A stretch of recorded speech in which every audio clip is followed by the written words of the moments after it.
We are very excited to start this afternoon's proceedings. To begin with, for this afternoon's breakout sessions for the broiler industry, our moderator earned his doctors in veterinary medicine at the University of the Philippines, Los Baños, Laguna. He also finished his postgraduate studies at the University of the Philippines, Los Baños. He also served as Group Product Manager in Novartis Animal Health Philippines Incorporated from 2003 up to 2006 and consultant at the Seamus Farm, TG Breedy Farm, and Ryanton Farm Corporation and other several farms from 2006 up to the present. Ladies and gentlemen, one of the finest consultants from PCPP, please welcome Dr. Joe Vicente Mapa. Good afternoon, PSOL 2022. For this broiler session, we will be having 5 speakers focusing on nutrition and feeds intervention to promote performance and good gut health. As a reminder, please make sure you type your questions in the chat box for each speakers. We will have a time for question and answer at the end of the 5 speakers. And also, don't forget to take the quiz for each topic. So get your pens and papers ready and let us learn together. The first paper to be presented for this afternoon's broiler breakout session is the investigation of the active metabolites of Bacillus subtilis DSM 29784 and their effects on the health and performance of broiler chickens.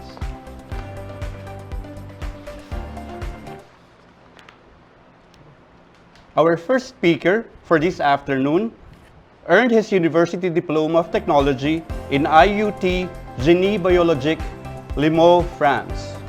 He has a master's degree, engineer diploma in Uni La Salle Engineering School, Béziers, France, and Doctor of Philosophy at Aix-Marseille Université, Marseille, France. He specialized in physiology of nutrition with subspecialization in intestinal health. He worked as a research scientist in Adisseo from 2009 to 2017 and Global Scientific Manager on 2017 up to the present. Ladies and gentlemen, the Global Scientific Manager of Adisseo, please welcome Dr. Damien Prévéraud. Hello everyone, I'm Damien Prévéraud from Adisseo. I'm the Global Technical Manager for the Health by Nutrition, including the probiotic solutions. So I'll be very pleased today to present some new data, new findings on the investigation of the active metabolites of the Bacillus subtilis DSM 2974 and their effect on the health and performance of broiler chickens.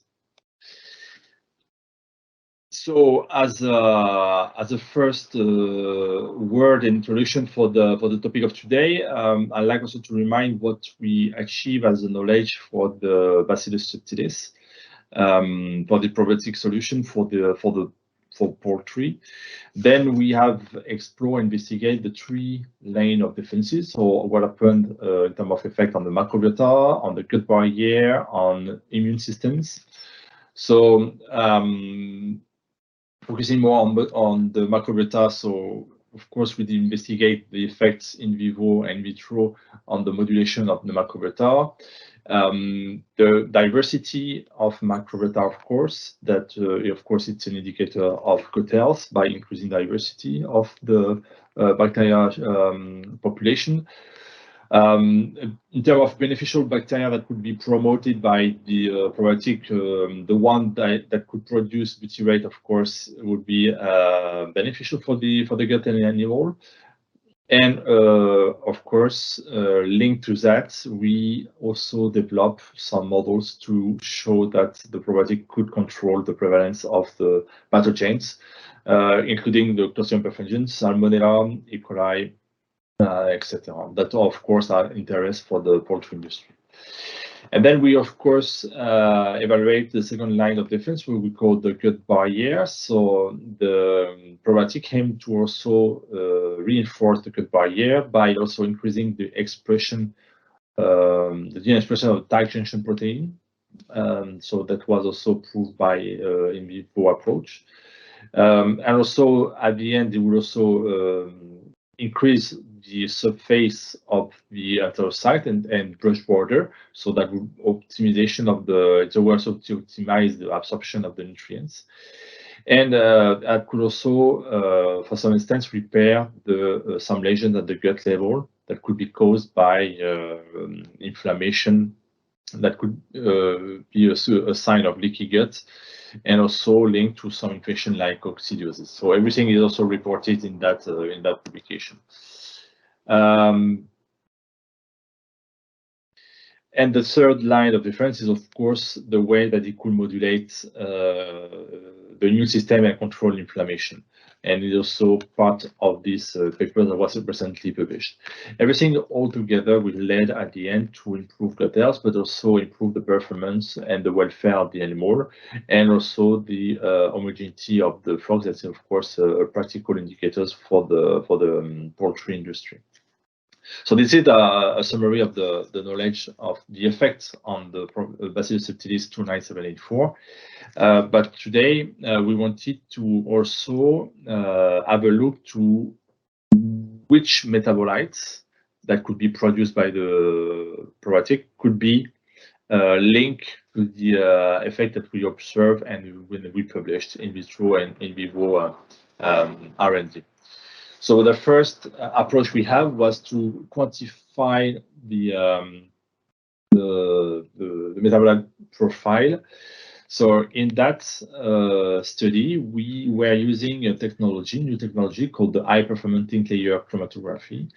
And the objective was to test or to evaluate the metabolite profile of the Bacillus subtilis 2.9 compared to other Bacillus strain that could be Bacillus subtilis, but also Bacillus aminoliquefaciens, licheniformis, for instance. They are lab strain, but they are also very close in terms of their genomes and their DNA compared to Bacillus subtilis 2.9. But and then you can see that in terms of Bacillus taxonomy or Bacillus family, that there is plenty of them. They are very close in terms of very small difference in their genomes, so that could be very difficult to identify, to differentiate with some of the points.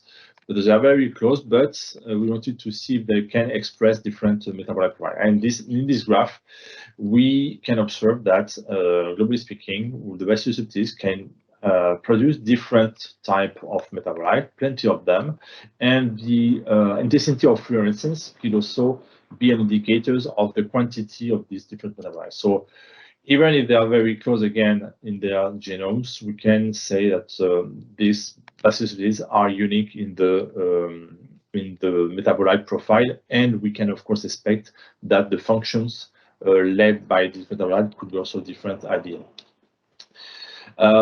So we wanted to know more about this metabolite profile. So we have one in vitro and one in vivo approach. The in vivo approach was to make a culture of the Bacillus in their standard conditions or commercial growth with a condition that make it grow, transform the spores to the vegetative cells, and then be active to produce metabolites. And then we have identified with a huge list of molecules that could be interest for the gut health. We have identified some of them that were the shift between the blank and the control, and the Bacillus, the presence of the Bacillus subtilis 2.9 are significantly different. And we, for the purpose of this study, the rest of the investigation, we just focus on these two ones, hypoxanthine and nucleic acid, but you will see also later that pantothenate will be also included in the approach. This one seems to be very linked to the presence of the probiotic. So it was the in vitro approach, but we also wanted to get the same observation and conclusion with the in vivo approach. It was, of course, much more challenging with the detection of very small difference between the control and the probiotic group. So this is what we have done with a small group of 2 birds. It was more a proof of concept approach. We supplement one group of birds with the probiotics, and the other one was controlled without any supplementation of probiotics. And at 30 days of age, we sacrifice the birds and we collect the content of the different gut section, like jejunum, ileum, and cecum. And then we can observe that the conclusion is the same for each metabolite. So here you have on the top aproxanthine, and on the bottom you have nucleic acid. There is a significant improvement of the metabolites present into the gut, thanks to with the presence of the probiotic. So it seems to be like a signature of the presence of the probiotic to have a high content of aproxanthine and nucleic acid, that of course be a bigger interest for the gut health with the different interesting function for the gut. So today, what we have done here was to say that we observe that, generally speaking, there is no real correlation or causal relationship between the metabolites that are produced, except the short-chain fatty acid, the regular fermentation metabolite production, with the effects on the probiotics. So this is what we wanted to elucidate, to see how this metabolite could be produced by the bacillus, could affect the intestinal microbiome. So we have a first approach by having a look to the cell proliferation with a cellular assay, in vitro cellular assay. So in this figure, I've just taken from internet, I just remind that proliferation is really at the very first step of the cell differentiation of cell multiplication of the enterocyte. So here we have the birth border. It's important to have a very efficient rate of proliferation to generate more cells here and be able to have a good turnover of the cells, to have active cells here at the surface, being able to absorb nutrients, to fight against toxins, fight against pathogens, translocation, etc.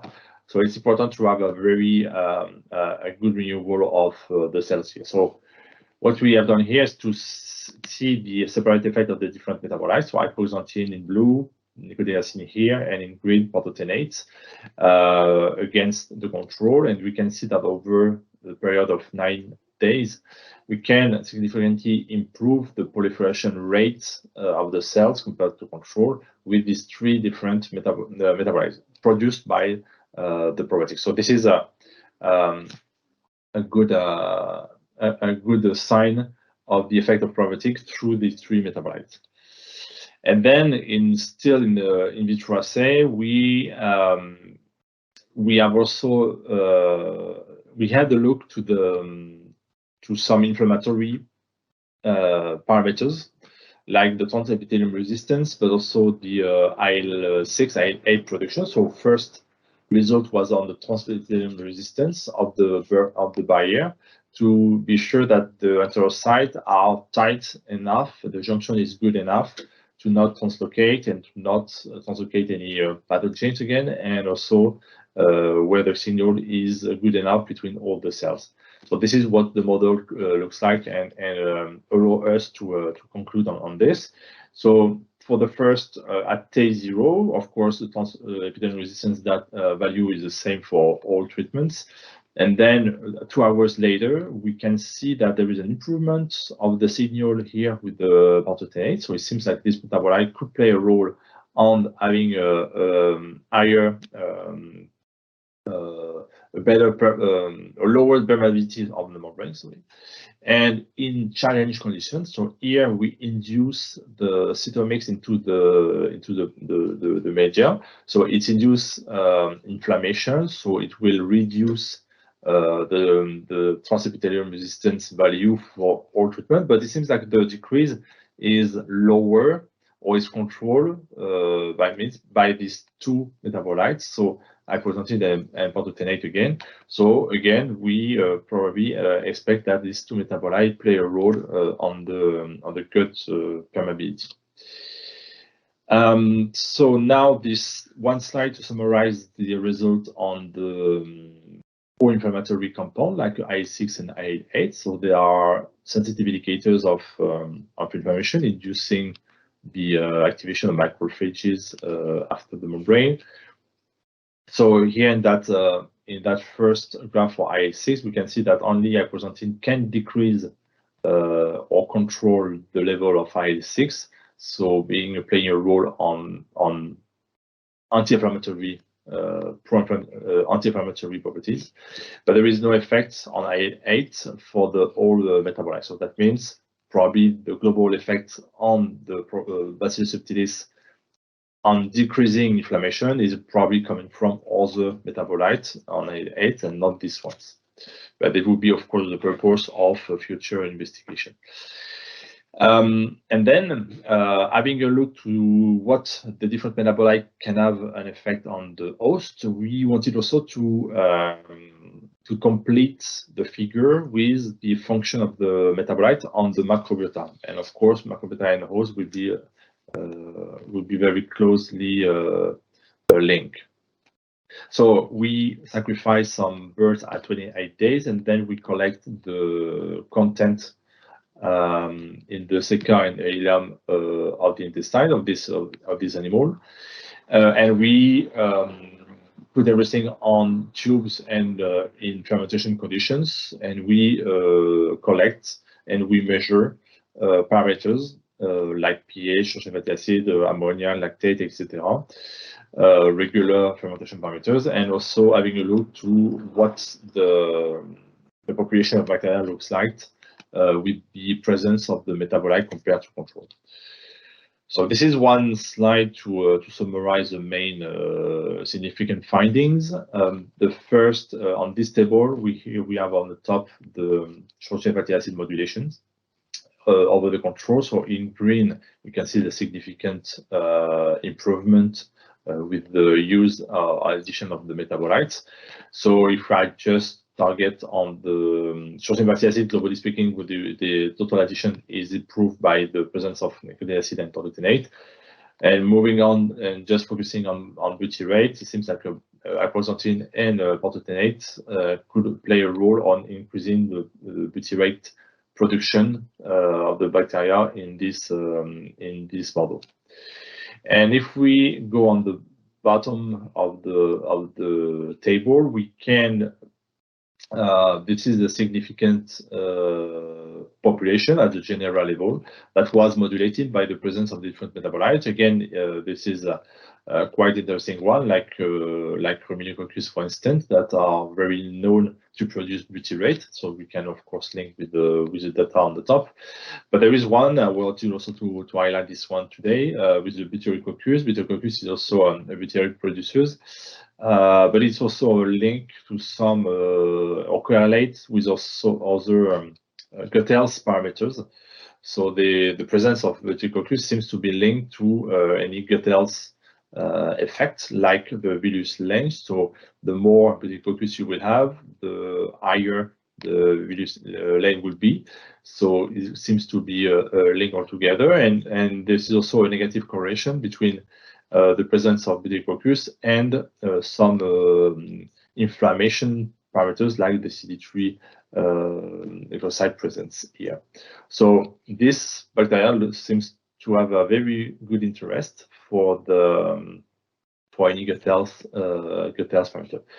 And we are also happy to see that this data, that the approach we have on the investigation of different metabolites will also confirm previous study we have just published on broilers in the challenge conditions, where we were testing the probiotic itself, not just metabolites. So the effect observed here was the same that we can conclude here. So this is a quite consistent effect on the probiotic. So some words to conclude about this very new data on the functions of the metabolites. So the first thing is to say that there is a complementary effect of the metabolite on the intestinal epithelial cells by improving cells proliferation, intestinal integrity, and also decreasing the inflammation. We know that from many reports on literature that inflammation, we can observe inflammation by different ways, like loss of tissue integrity, like higher metabolic activities, higher energy consumption. So that means if we do not control inflammation, there will be a loss of energy for the animal.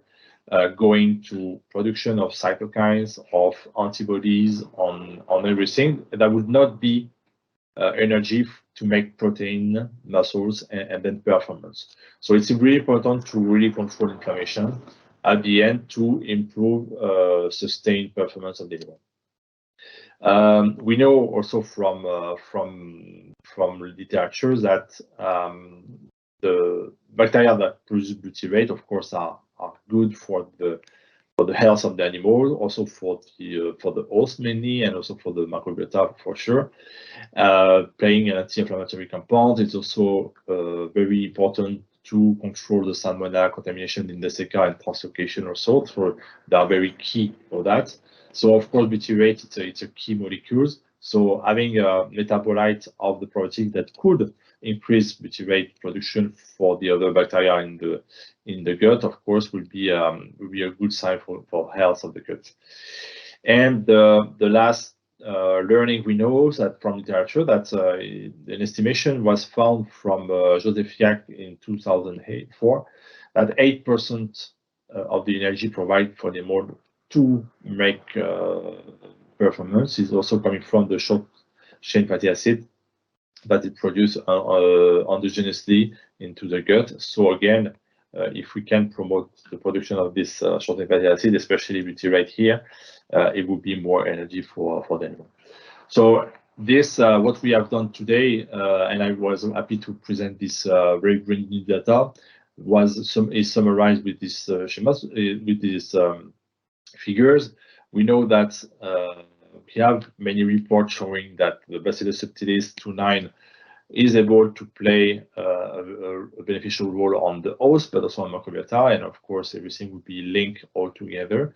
But today the idea was really to investigate more about what could be the main metabolites involved in that, and what could be also the function of the host and microbiota, and that we confirm what we observe with the probiotic.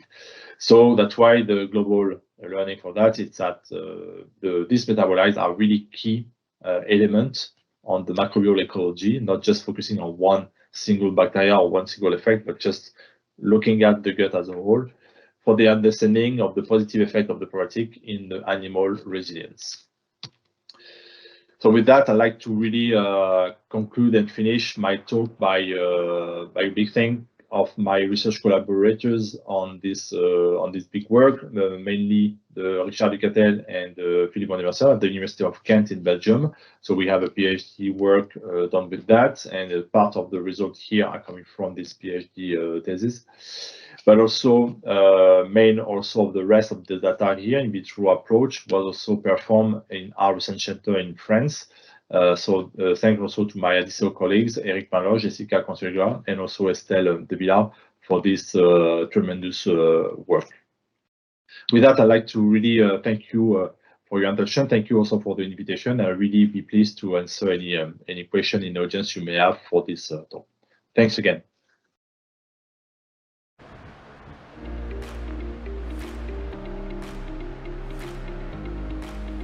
Thank you very much, Dr. Damien Prévéraud. The second paper to be presented for this afternoon's broiler session is Enzyme-Probiotic Combination Supported Performance of Broilers Exposed to Enteric Challenges. Our next speaker earned his PhD degree and master's at the University of Guelph, Canada. He specialized in poultry science, physiology, and poultry nutrition. He is the technical director of International Flavors and Fragrances since 2020 up to the present. He is also a member of the Professional Animal Scientists in the United States and the American Society of Quality in Canada. He is currently the technical sales leader, Animal Nutrition, International Flavors and Fragrances, IFF Danisco Animal Nutrition. Ladies and gentlemen, please welcome Dr. Amir E. Ghane. Good day. With thanks to organizers of College of Poultry Practitioners for the opportunity. For today, we decided to present one of our recent projects The title is Multi-Strain Bacillus Probiotic in combination with consensus bacterial 6 phytase with the carbohydrates and full implementation of metrics and the effects on the performance of broiler chickens exposed to enteric challenge. With thanks to my colleagues on this project, Dr. Halder and Dr. Dara from AgriVert Research Group, Dr. Evans from my UK office, and Mr. Siddiq, technical manager of Southeast Asia region. So the animal industry is facing various issues. One of them is related to the ban or reduction of antibiotics with different programs such as antibiotic reduced, ABR or antibiotic free, and in general impacts on increasing in cost of operations. Antibiotic resistance is a critical matter with serious issues that impacting the full chain from the beginning as programs such as farm to fork.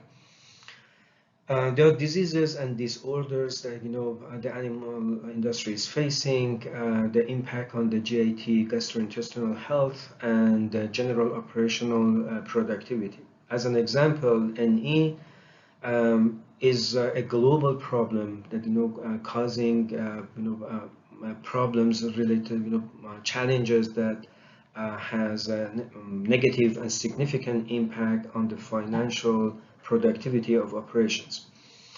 And the other things are such as what's happening right now with the supply chain, the quality of ingredients, the availability, and the price pressure that impacts the general productivity and performance of an operation. The regulation on antibiotic ban or reduction is not same, is a dynamic picture, and we see very significant differences between the models and regions.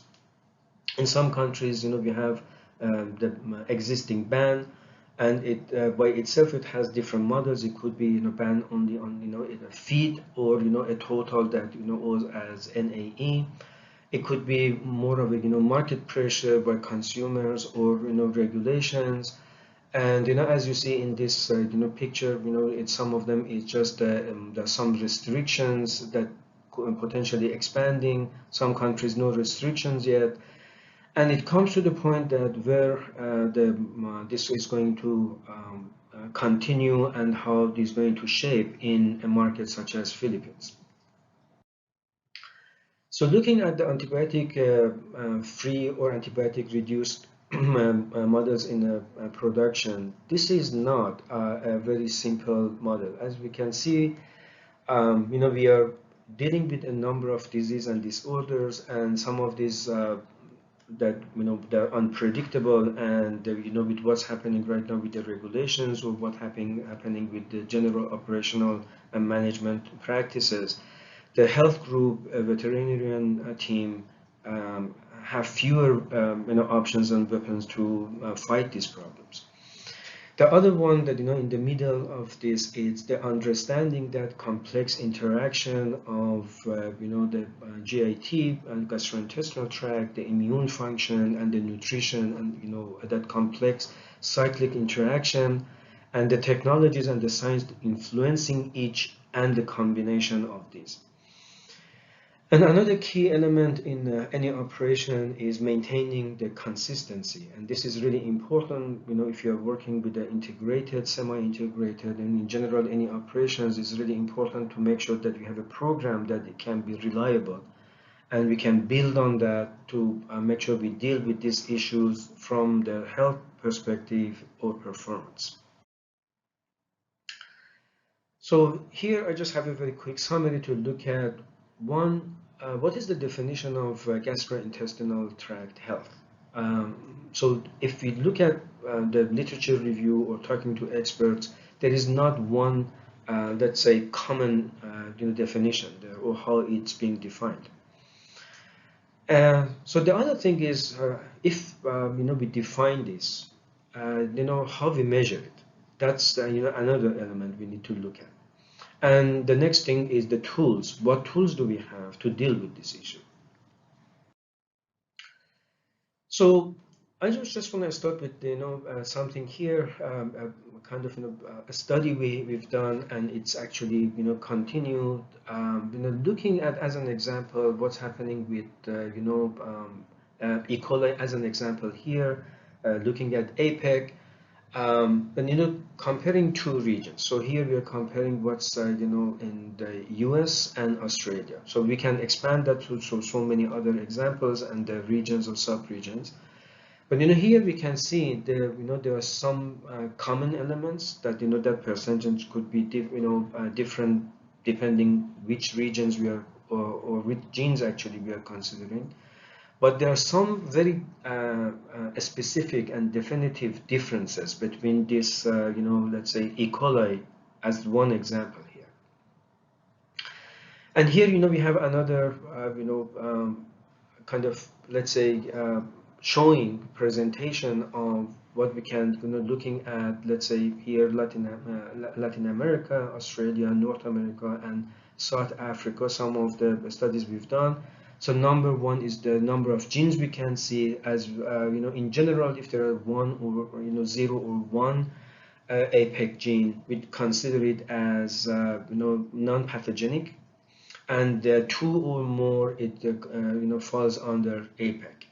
And we can see the differences between these, 4 regions studies we have done, the difference between the non-pathogenic and pathogenic. And then looking at the ratios of actually, from 2 genes to 5 genes, and again, obviously there is differences, on the specific genes we are measuring. Actually, we can expand that to, more than 5 genes for APEX. But here is just to show there are very significant differences. And one way is that, one program does not fit for all of them. So in other words, that if you are going to deal with that issue, we have to come up with a tailor-made, a custom-made program for each one of these situations.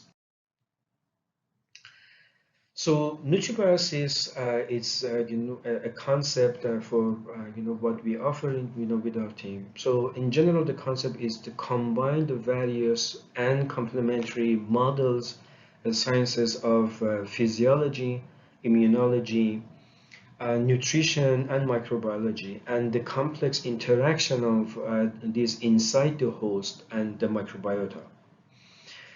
So it's really important to understand the functions and the complexity of these cyclic interactions, and then to provide holistic solutions we can look at the influence the host microbiome and influence the development and colonization in favor of beneficial microorganisms and that proper balance. So then it comes to the programs. The programs should be and are custom made. They're specific for that challenge, as I showed you in the previous slide. It should be flexible as things change, as an example, the seasonality effects, and evolving. So it's really based on the unique needs, situation, the region, the flock, the diet specifics, and putting that combination of products and options we have available. And then is the proper and effective implementation of management and operational procedures. Then nutribiotic state. Here, as we can see, it has very specific pillars. So we start with nutrition. In general, it's a significant part of cost of operation, that it can be from 65–67% up to close to 75%. So the nutrition is very important. It's one part is the digestive impact on the digestibility, and that's really important, affecting not only the performance but on the GIT health. That energy utilization, specifically when it comes to dynamic energy budget, what is the net energy available for the animal, that it directly impacts the performance depending on the physiological state and the KPIs we are measuring. The next thing is looking at the microbiome. It's very complex, and it's really important to understand the proper colonization, the proper ratios of the non-beneficial and the beneficial species. The production of axo is very important. These arabinoxylo oligosaccharides are very important in GIT health and the performance of the animals, and looking at at the total population as well. Actually, the list is much longer, but I just go with some examples here. And then looking at the gut, or it's better to say gastrointestinal tract as a whole, and the immune function. So we put these two together here. It's really important as the first line of defense. The immune function, that it can be very expensive in case of any exposure to pathogens. And looking at the physiological stresses and the status of the animal, that has a very major impact on the overall performance. Here I have an example. I believe it's from the practical point of view really important. So we are looking at the lesion scoring. So of course, one way is to make sure that the what scale we are using, and a really important part of what happens with the health teams. But the point here is looking at the lesion score of 0, let's say, meaning that the animal has no gastric problems, and then we can see in general somewhere around 39% is the maintenance energy, around 5% is the excretion, and somewhere around 56% is available as the net energy for animal for, let's say, growth, production. And as we go down, let's go to the lesion score of 2, meaning the significant problems in terms of pathology, and we can see the very significant shift towards reduction, a very significant reduction of the retained energy, that net energy available to the animal that can be used for the growth and production. So here the problem is really kind of where that lesion score of 0.5 and 1. The reason for that is, if the animal is at that level of let's say that lesion score is around 2, is not very difficult that in a visual inspection to find those animals and call them out, or start a specific treatment for them. The problem is when we have those animals with around 0.5 and 1. These look healthy, difficult to find them in a flock, but as you can see, the change in the available net energy is significant, and these are the animals that really cause a lot of problems in terms of growth retardation and actually that financial loss and underperforming flocks. So alternative to AGP, so we have a list of the various depending on the many managerial decisions. You can go with enzymes, organic acids, prebiotics, probiotics, phytogenic combinations, and there may be other options considered by the health team. So in general, I'm in favor of combinations, and I believe management is a key. No matter which one of these we are using or which combination we implement, the management and how to use it, the proper use is very important. So here, just to start with a few examples. So enzymes, they have a prebiotic effect.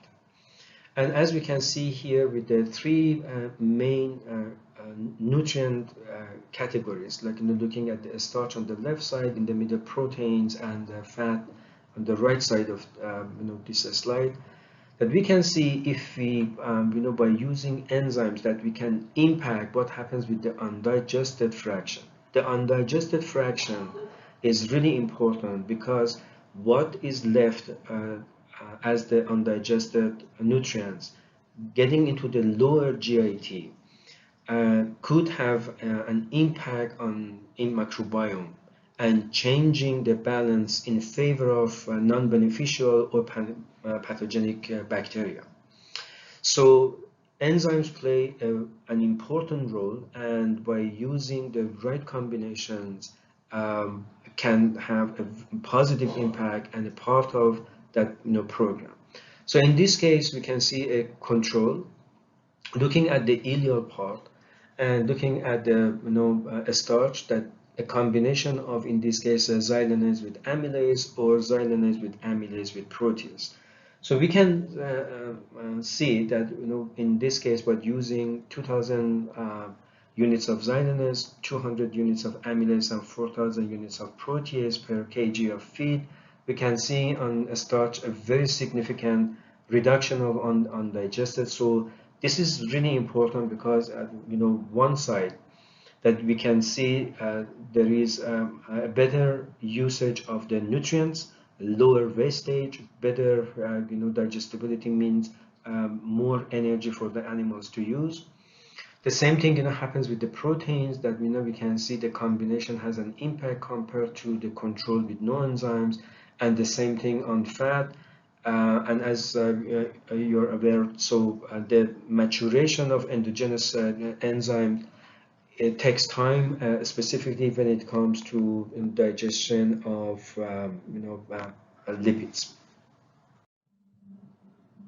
In this slide, we are talking about a proper probiotic and the mode of action, how it can support a function through multiple mode of action.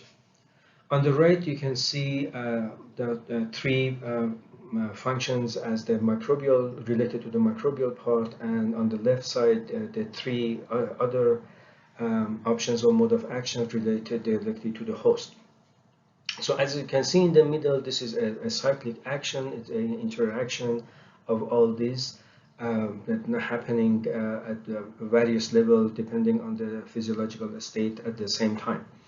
So starting from the number one, that we can see there is the support of development of positive bacteria, the proper balance of the microbiota, the better balance or proper balance of beneficial versus non-beneficial. Then is competitive exclusion, which is really important, is reducing the colonization of non-beneficial or pathogenic bacteria. Then is on the third, we're talking about the growth inhibition, potentially by producing some compounds to inhibit the growth or even reduction or omission of non-beneficial or pathogenic bacteria. Going to the left side, the parts that they are related directly to the host, starting with the immune development, the proper immune function of the animal, the host, the inflammation response that can be very costly for the animal depending on the type of challenge and the physiological state, could have a very negative impact on the net energy. Somewhere between 8 to 40% of the net energy can be wasted related to inflammation responses. And then coming back to the strength of the physical part of immune function, tight junction, or production of mucus, that is the first line of defense and very important in this whole scenario of dealing with challenges and general GAT health of the animal. So here we're going to look at a really important concept, the synergistic effects of enzymes and probiotic. I'm a true believer on that, and we can see in the field studies or in the various trials we have done, very obvious. So in here we can see, as an example, looking at a combination of xylanase and amylase, and then looking at a combination of xylanase amylase protease, a probiotic alone, and then we combine the enzymes here, the probiotic with the enzyme xylanase amylase, and then another combination that has protease on top. And here, you can see we have a starch, fat, and protein. We mentioned this before, the three main categories of the nutrients, and we can see the impact on the digestibility. And we can see, in general, when you have this combination of the probiotic and enzymes, that we can have a better performance, a better results, higher digestion, which results in the lower undigested nutrients getting into the lower GAT, and at the same time, so we have the performance because of more energy available to the animal, and the less undigested, which can actually relates to sustainability, environmental impact, aside from what we are discussing here, which is the GAT health of the animals. Another thing to look at, we mentioned about the GAT health and the different things we can look at as the measurement.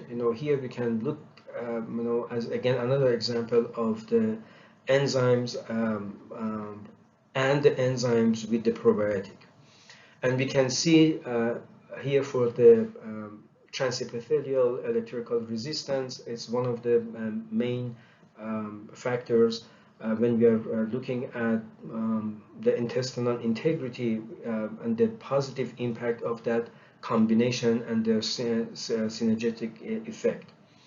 And looking at the permeability, we want it as low as possible, and then we can see again the positive impact of that synchro concept, that synergistic effect of Bacillus and the enzymes together. So another important part, it's comes to operation, is looking at what happens with, as an example, FCR. FCR alone is not the main thing, but it's really important in terms of performance and productivity. So here we can see from the challenge control that we can see a really unfavorable FCR value, and by using the enzyme alone or the probiotic and the combination of these two, the positive impact and a very significant change in terms of FCR that directly impacts the bottom line. So another example here that's showing that when we are using this Bacillus, and then if you have the right combination of the the Bacillus with the enzymes, that how we can impact the FCR, and we can see here as an example by increasing the those levels of phytase here from 500 to a higher up to around 3000, that we can see the impact on the FCR, very significant numbers here. And another example here is looking at the probiotic with xylanase and beta-glucanase enzyme, that we can see again that there is a positive change in terms of FCR. So going back to the trial, so the scientific objectives of the trial was to look at the proper dosing and combination of enzyme. In this case, we used 1000 FTU depending on the diet, and looking at the full matrix implementation, and then looking at the performance of the animals, and then looking at the under the nutribiosis concept by using the probiotic, what kind of impacts or changes we can get as the potential tools or program to deal with a GAT health model. So we used male 500 male vent cup chicks, 5 treatments with 10 replications. So we had the control, which was a common diet and practices. We had a negative control, just implementing the matrix values, no challenge. So we put the enzyme and probiotic on top of this unchallenged group. Then it was the challenge, which I will go over that, how we challenge the birds, and then we're using this in a combination of enzymes and probiotics and looking at the effects. So for the negative control, just to show you, we used all 3 levels of the matrix values at calcium 0.199, and for phosphorus 0.194, and 110 kilocal of energy. And overall about 0.7% of crude protein reduction for the total metrics. We used the enzyme was a combination of 2,000 units of xylanase, 200 units of alpha amylase, and 4,000 units of protease. We had the probiotics, and the challenge model was NE challenge, and it was a completely random design. So these are the diets. I'm not going to go over the details here to save time, but we can look at what we did with the 3-phase feeding, what was a starter, grower, and finisher, and looking at the differences between control and the negative control when we implemented the matrix values. It was a mixed diet, as you can see. We used the maize and wheat, and then going here, kind of showing differences between these diets used for this trial. So the challenge model is not a very straightforward and easy to do. So we have to really learn, and we have to implement a few different programs to make sure we get it right, and then there is a meaningful difference between the control and the challenge model. So we used APEC. So I will show you in another table how we put this together. So the challenge model with the APEC was for the, as I showed you, in 2 of the treatments, and then we used 10 to 8 CFU for birds to make sure then 2 consecutive days there's oral model. So we have done some studies before we start these trials. Actually, it was a series of trials, so this is one of them. But before we start these, we made sure we run the challenge model, and then there is a difference between the unchallenged and challenge models.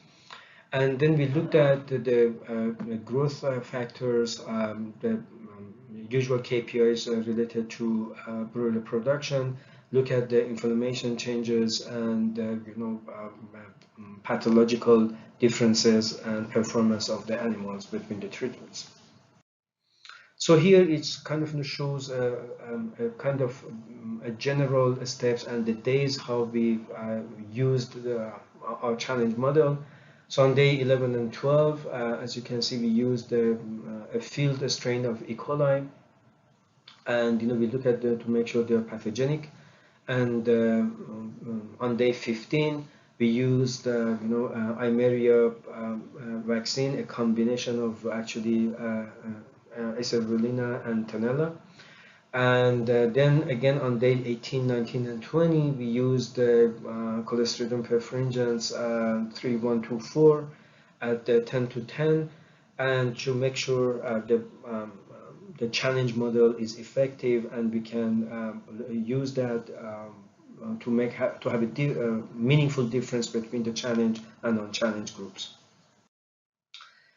Going to the some of the results, looking from the left side on the body weight for 42 days, that we can see that the impact. First of all, it was, as I said, important to make sure that we see a difference between the control and negative control, and we can see it here. And then putting the probiotic on top of the unchallenged group, that we see a good recovery and comparable, numerically better than the control. These two on the right is the challenge model that it shows a very significant drop because of the challenge. And then, by using the combination of the enzyme and the probiotic, we see a very good recovery compared to what happened here. On the average daily gain, we see the same thing. So we have the control that we see the negative control by reducing the values related to the matrix. There is a difference to prove that point, and then putting the combination that we can see the average daily gain shows a very good recovery, again comparable and numerically better than the control group. On the challenge group, we see a significant drop in terms of average daily gain, and again by using that combination of enzyme and probiotic, we can see a very good recovery compared to the challenge group here. On the feed intake, again we see again same picture. The really meaningful one is what we can see with the challenge control, the impact on the feed intake.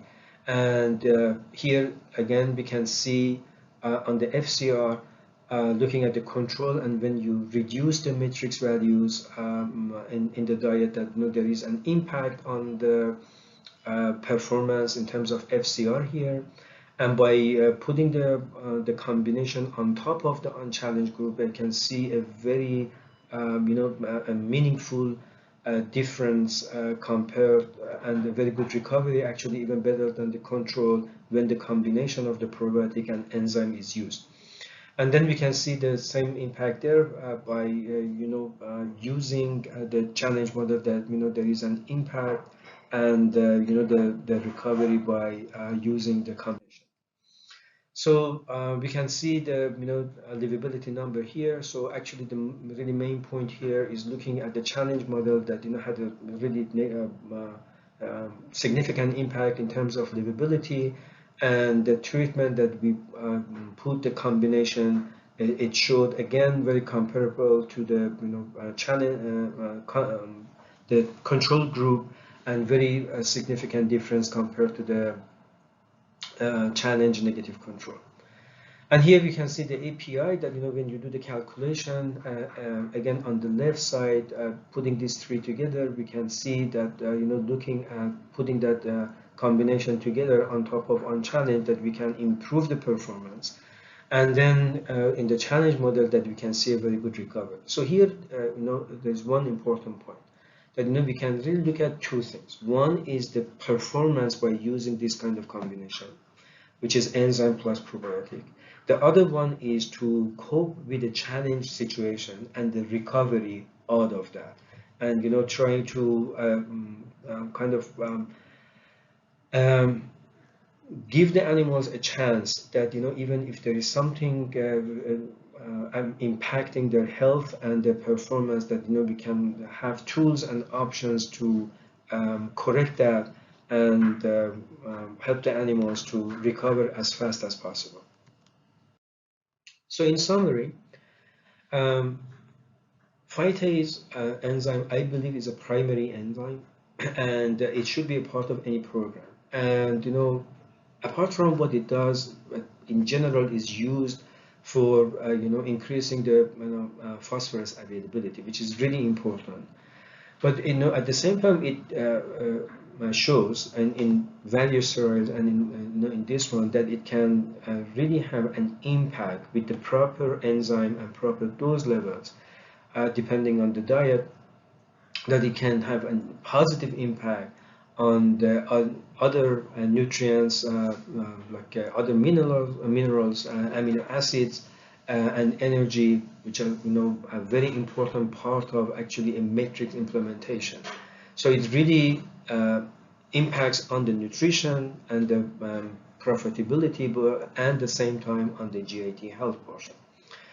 Xylanase, as one of the NSP enzymes or non-phytase enzymes, it can really help with the general digestion and production of axos. And this is really important. Of course, it's really important to make sure we have the right axles depending on their structure and the length. But they can help with the short chain fatty acid production that with a very positive direct impact on the profitability and performance of the animals. And then the impact on controlling the bacterial balance and microbiota in general. Bacillus probiotic, the right probiotic, it can support the intestinal health and the digestive function, mainly by improvement and the proper impact of the microbiota. The synergistic effects between the enzyme and bacillus is, I believe it's a really important and proven fact that we've seen it in many trials and in field. It can impact positively the substrate and the digestion, and at the end the result will be lower amount of undigested nutrients to the going to the lower GIT. And then is the combined effects of this axos prebiotic effect of enzymes and the probiotic impacting the communities and the species, that balance of microbiota and the production of short chain fatty acids. I believe, and again, based on the evidence and the results, this synergistic effect is really important to and a really good tool that we can cope with this issue. Again, not only the GIT health alone, but also to impact the performance of the animals. In general, is a really a combination of the health and the nutrition, which I believe they are, they're together, and we cannot really separate them. So, just to give you, a general, conclusion and final summaries of the gastrointestinal health is a very complex issue, and it really requires a very, thorough understanding of all aspects related to the operation, the specifics, the KPIs, the targets, and actually the diet, the animals, and even the climatic issues, to make sure we put all those things together. ABF, antibiotic reduced, antibiotic free, no antibiotic ever programs are expanding in the industry. So as discussed at the beginning, so this is something that it's a dynamic, and it's progressing in different areas and different regions.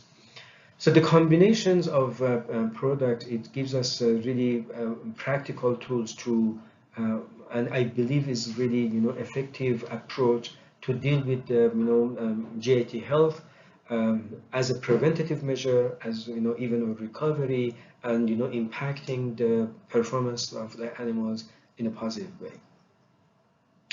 And it is very important to make sure that these combinations are very specific, and they are custom made depending on what we are dealing with.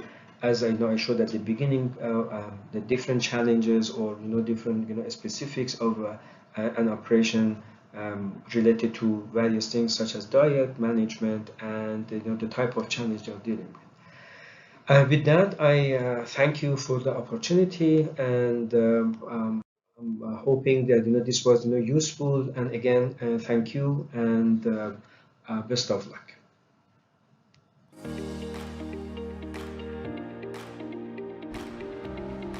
Thank you very much, Dr. Amir.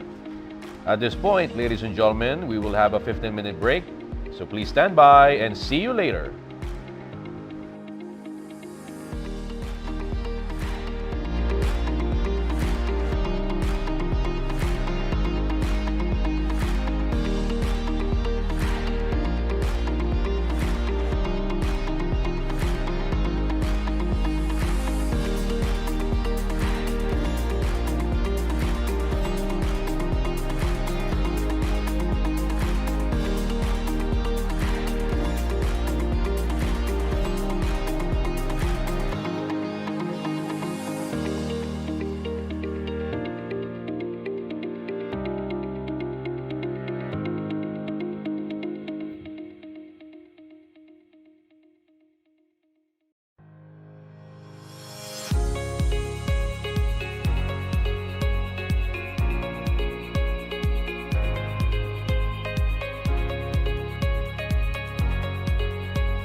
Hello there, welcome back. Hope you had a great break.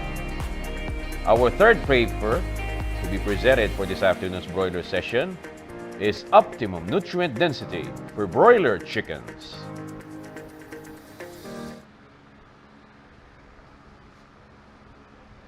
As we continue in this afternoon session, our third speaker for this afternoon is a graduate of University of Agriculture, Faisalabad, Pakistan, with a degree of Bachelor of Science in Animal Husbandry. He also obtained his Masteral in Animal Nutrition in the same university and Doctor of Philosophy in Wa'id Isam University, Islamabad, Pakistan. He holds various professions in setting poultry, Pakistan, both jointly in Malaysia, consulting nutritionist in the camp, also the technical manager for Vista, UK Limited, from 2012 to 2014. Currently, he is the technical director of Vista Asia, UK Limited, Singapore. Ladies and gentlemen, a warm welcome for Dr. Usama Aftab. Hi, good afternoon. This is Dr. Usama Aftab from AB Vista Asia Pte Limited. I'm going to talk about the effect of nutrient density on the broiler diets. The feed ingredient prices have seen a dramatic increase during past few months. If I compare with the end of 2021, the prices of the key feed ingredients like corn, soybean meal, and vegetable oil has been increased by 30 up to 50% in most Asian markets. Facing this challenge, nutritionists are looking for the strategies which can be adopted to reduce down the impact of this increased price pressure. There are several strategies which are under discussion, and often these include the optimization of the individual nutrients, optimization of the dietary energy. In addition to that, the additives, in particular the feed enzymes, are also an important part of this mitigating strategy, with the use of the full nutrient matrices or the full exploitation of the nutrient sparing effect of these feed additives is one way for the nutritionist to reduce down the impact of increased feed ingredient prices. Last but not the least is the option for the alternative feed ingredients, because often, depending upon the availability, the alternative feed ingredients can also offer significant feed cost savings. What I'm going to talk about is a bit different from these main themes which are under discussion in the market. I'm going to present an argument that the fine-tuning of the dietary nutrient density is something which nutritionists can use to help mitigate the increased ingredient price pressure which the feed industry is facing nowadays. Just to bring you through the layout of the presentation, so I shall give a brief overview on the nutrient requirements from a classical perspective. How do we establish the nutrient requirements, how these are defined, and I would do so to make a distinction between the nutrient requirements for the maximum technical or growth performance versus nutrient requirements which are needed for the maximum economic returns. And I shall make a point that the nutrient requirement for the maximum growth performance could well differ from the level of nutrient required for the maximum economic returns. And with this introduction, we shall get into the core topic for today, which is the effect of nutrient density on the growth performance. We shall go through the theoretical aspect of that. So I shall talk about what is the expected growth response when you change dietary nutrient density, and then we shall create or develop a hypothesis, and then I shall present results of 2 broiler studies which we conducted in the recent years to test these hypotheses. And based on this data, in the end, I shall present a result of an economic analysis, which is based on the formulation exercises using 3 different markets, 2 from the Asian region and 1 from the South American region.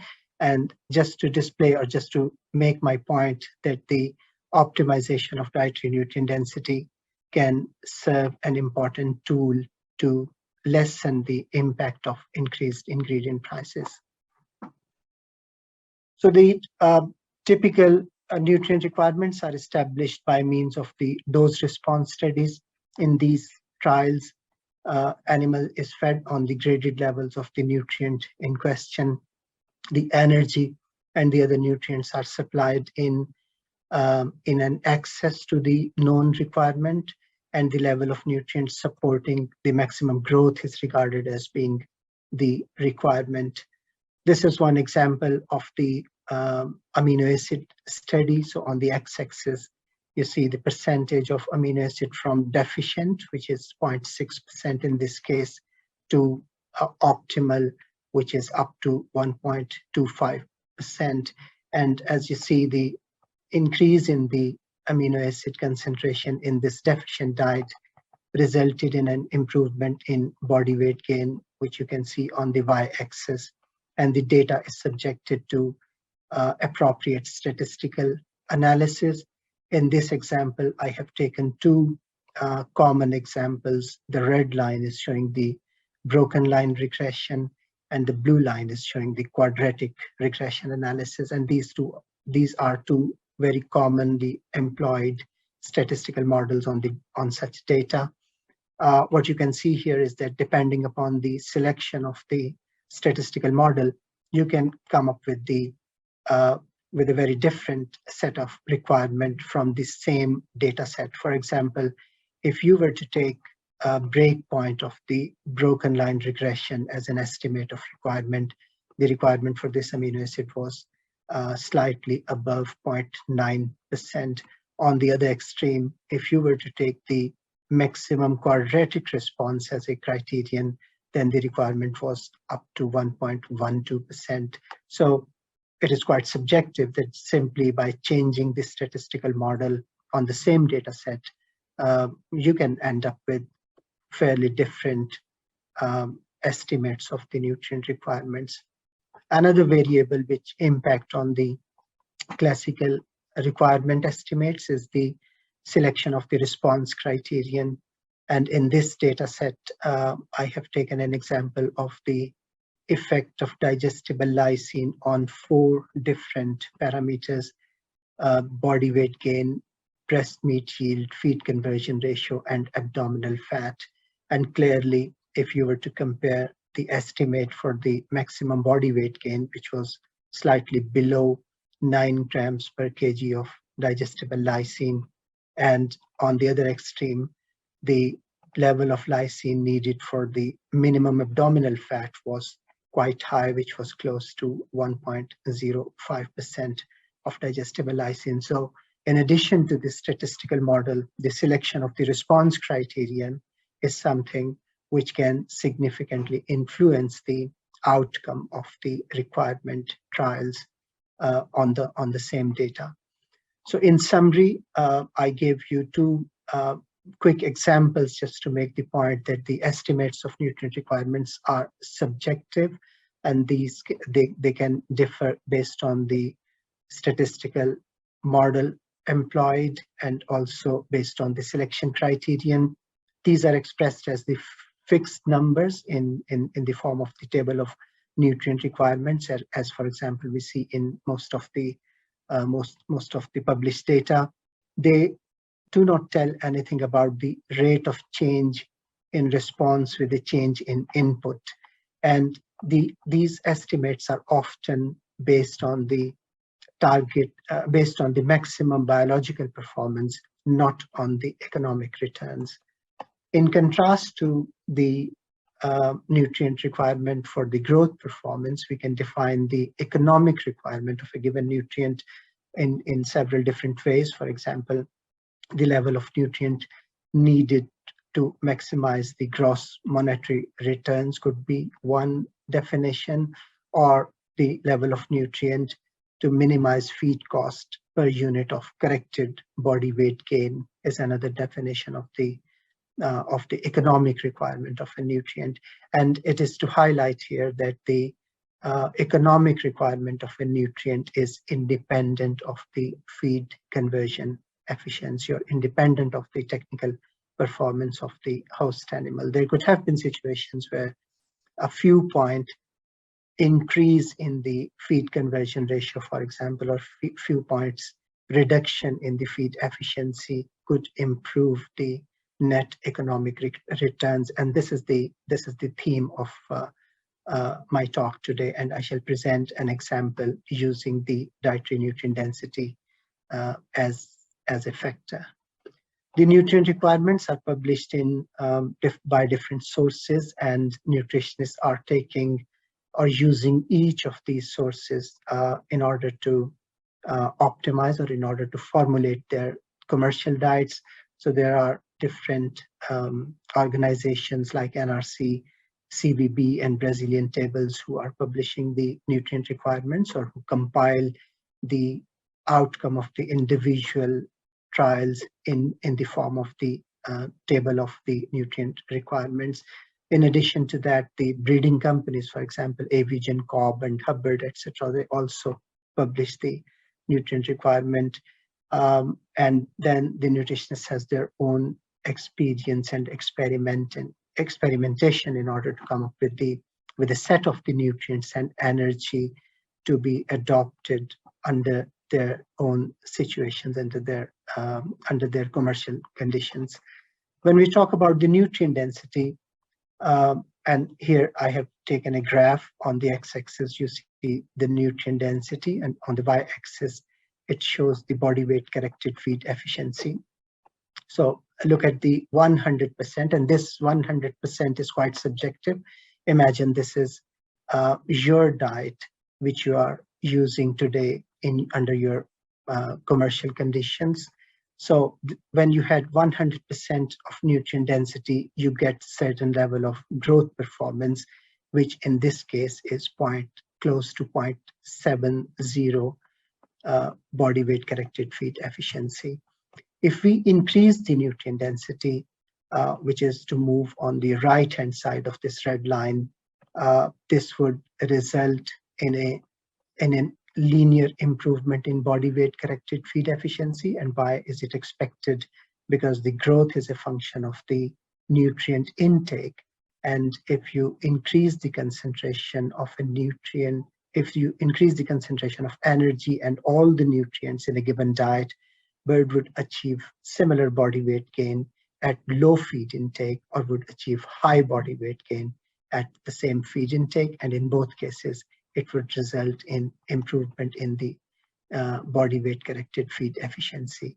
Moving on the other extreme, if you reduce down the nutrient density, for example, by using some of the bulk feed ingredients, some of the alternative feed ingredients, the expectation is that bird would achieve same body weight for higher feed intake, and this would result in a linear reduction in the body weight corrected feed efficiency. Across this entire range, since we are not changing the ratios between energy or nutrients or within the nutrients, it is expected that bird would not change the composition of gain expressed as the lean versus fat mass or the body component yield. If you look into the economic optimum, this is often ranging from 90 up to 105% of the commercial densities which we are applying today, and this would depend on the prices of the major raw materials.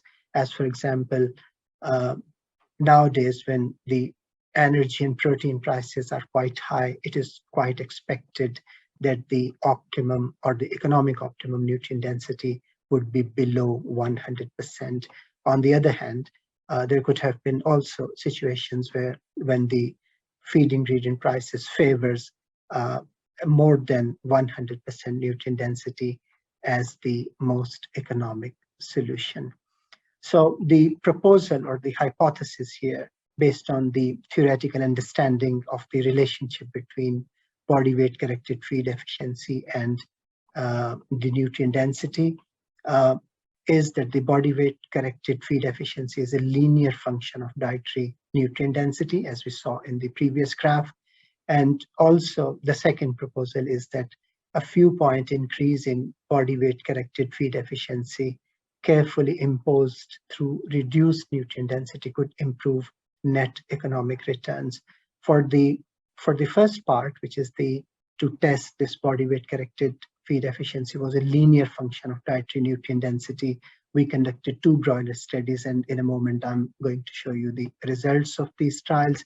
And this second proposal was then based on the economic analysis, utilizing the data of these 2 studies, and then using these examples, I would make my point that the optimization or fine-tuning of the dietary nutrient density can save or can bring significant feed cost savings for the nutritionist, in particular under the increased ingredient price pressure which the industry is facing nowadays. So we conducted 2 experiments. The trial number 1, we adopted 4 levels of dietary nutrient density. So again, 100% was the commercial type broiler diet in a given market, and then the nutrient density was reduced by 10%, 5%, or increased by 5% to come up with the 4 treatment. So when you reduce down it from 100 to 90%, that mean that the energy and all nutrients, including minerals and essential amino acids, were reduced down by 90%, and vice versa when you increase it by 5%. 10 replicated pens of 20 mixed sex Ross 308 broilers were used in this study, and phase feeding was adopted, and trial was conducted from 1 to 35 days of age. The second follow-up study utilized the similar design, but now the nutrient density was changed or changed by 10% and reduced by 10% and increased by 10%. And we had 3 nutrient densities. Again, 10 replicated pens of 20 mixed sex Ross 308 broilers were adopted, and phase feeding was done for 1 to 35 days of age. This was the outcome of these studies, and what you can see here is that as we discussed the theoretical background, or we constructed our hypothesis that the body weight corrected feed efficiency should be a linear function of the dietary nutrient density. This is precisely what we got in these 2 trials. So in trial 1 and trial 2, if you change the nutrient density from 90 up to 110%, for example, this was done in trial 2, we saw a linear improvement in body weight corrected feed efficiency, and R square was close to 1 in both these studies. So this study, as a matter of fact, confirmed the hypothesis that body weight corrected feed efficiency was a good predictor of the change in dietary nutrient density. And as you saw in the graph in trial 1, increasing nutrient density by 17% for example, from 105 up to versus 90%, improve body weight corrected feed efficiency by exact same percentage points. So 17% change in nutrient density resulted in 17% improvement in body weight corrected feed efficiency. In trial 2, confirming the results of trial 1, we found that 22% change in the dietary nutrient density improved body weight corrected feed efficiency by 20. And this forms a very simple model now where you can predict the economic optimum nutrient density simply using this linear assumption, or simply using this linear relationship between dietary nutrient density and the projected feed conversion efficiency. Also in our study, we found that as long as you had 95% nutrient density or above, diet had no effect on body weight gain for age. This means that up to 5% reduction in the dietary nutrient density, birds were easily accommodating it by increasing their feed intake, and they were still able to achieve the optimal body weight gain for a given age. Slaughter data was not recorded in these trials, but as I mentioned before, since we changed nutrient density while maintaining static energy to nutrient or nutrient to nutrient ratio, it is likely to assume that the gain expressed as a lean versus fat gain or carcass or component yield was not influenced across different dietary nutrient densities. Based on this relationship, we conducted an economic analysis, and this economic analysis were based on the ROS 308 nutrient requirements. So the ROS 308 nutrient requirement were set as 100% nutrient density, with one change that,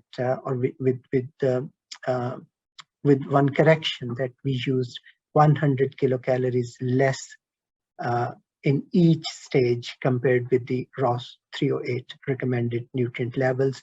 So we took the ROS requirement and set it at 100% of the nutrient density. As a marker for the corresponding growth performance, feed efficiency at 35 days of age was selected as the output. So the input was 100% of the ROS recommended nutrient levels, and as an output to this 100% nutrient density was the feed efficiency at 35 days as per the performance objectives of ROS 308. In the subsequent, we formulated series of diets ranging from 94 to 102%, and that was the expected range, which we thought was the maximum or the optimal nutrient density would fall anywhere between 94 to 102% of the nutrient density. So we formulated series of diets and then projected the corresponding body weight corrected feed efficiency using the linear equation, which I showed you in the previous slides. Feed cost per unit of live body weight gain was expressed as a function of nutrient density, and then we calculated the feed cost per unit of live gain at each nutrient density, and the calculation was made using 3 different markets. So I took prices, and these are the prices as per May 2022. So we collected prices of all these feed ingredients from 3 different markets. Thailand and Malaysia was combined because the price set of key feed ingredients was quite close, quite similar. So we took Thailand, Malaysia as one market. Pakistan was taken as another market, and Brazil was taken as a third example for these calculations. And the range of the selection of these 3 markets quite nicely covers the differences in the prices of each ingredient within these markets. For example, if you look into the corn price, it was quite high, which was close to $400 per metric ton in Thailand, Malaysian example, relative to 274 and 277 in Pakistan and Brazilian market. On the other hand, if you compare the price of soybean meal, it was quite high, $643 and $697 per metric ton in Thailand, Malaysian, and Pakistan market, in contrast to very low price in Brazil, which was only $407 per metric ton of feed. In addition to that, if you look into the differences in soybean oil prices, so Pakistan had very high oil prices, which was $1741 per metric ton of feed, compared with Brazil, which was only $1,100 per metric ton of feed. In addition to these 3 key materials or key feedstuffs like corn, soybean meal, and vegetable oil, we also considered some of the alternative feed ingredients available in each of these markets.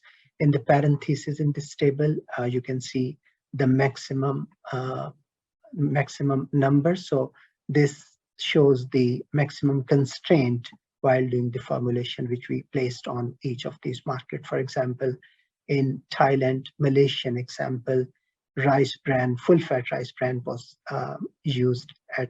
allowed to be used by the least cost formulation at maximum 2%, rice bran extracted at 4%, and cassava and 3%. Of course, if you change these constraints, the outcome would be different, but I chose to use rather conservative numbers for these formulation exercises, just to keep in mind that quantitatively these alternative feed ingredients may not be available in huge quantities. So I was quite conservative in these calculations. This was the outcome of the economic analysis. On the x-axis, you would see the nutrient density, and on the y-axis, we calculated feed cost per unit of gain, and both are given as on a percentage scale. So let's take the Brazilian example to start with. So this was the 100% nutrient density. So all these three markets, what you can see is that increasing dietary nutrient density also increased the feed cost per unit of gain. So that means that the economic optimum was rather less than 100% regardless of the market conditions. So in Brazilian example, when we reduce down the nutrient density by 1%, which is this point here, there was a 1% reduction in the feed cost.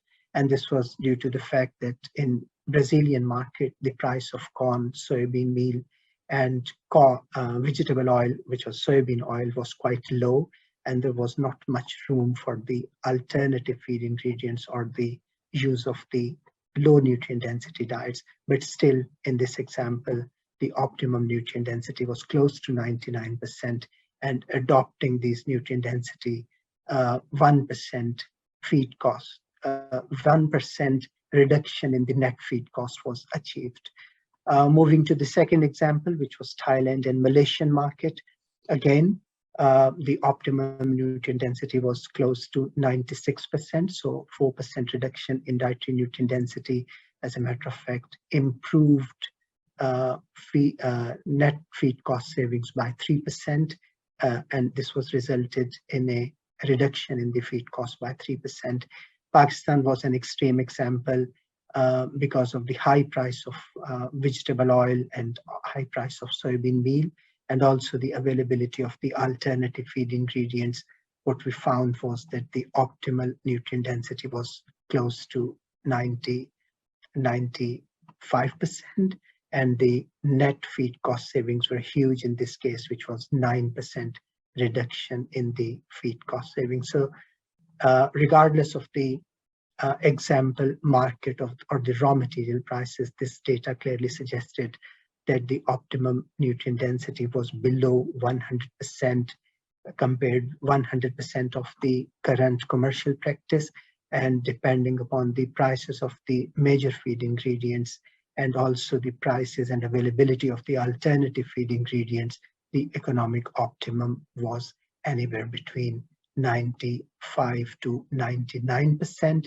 And by adopting these low nutrient density, potentially the net feed cost savings of 1 up to 9% were achieved.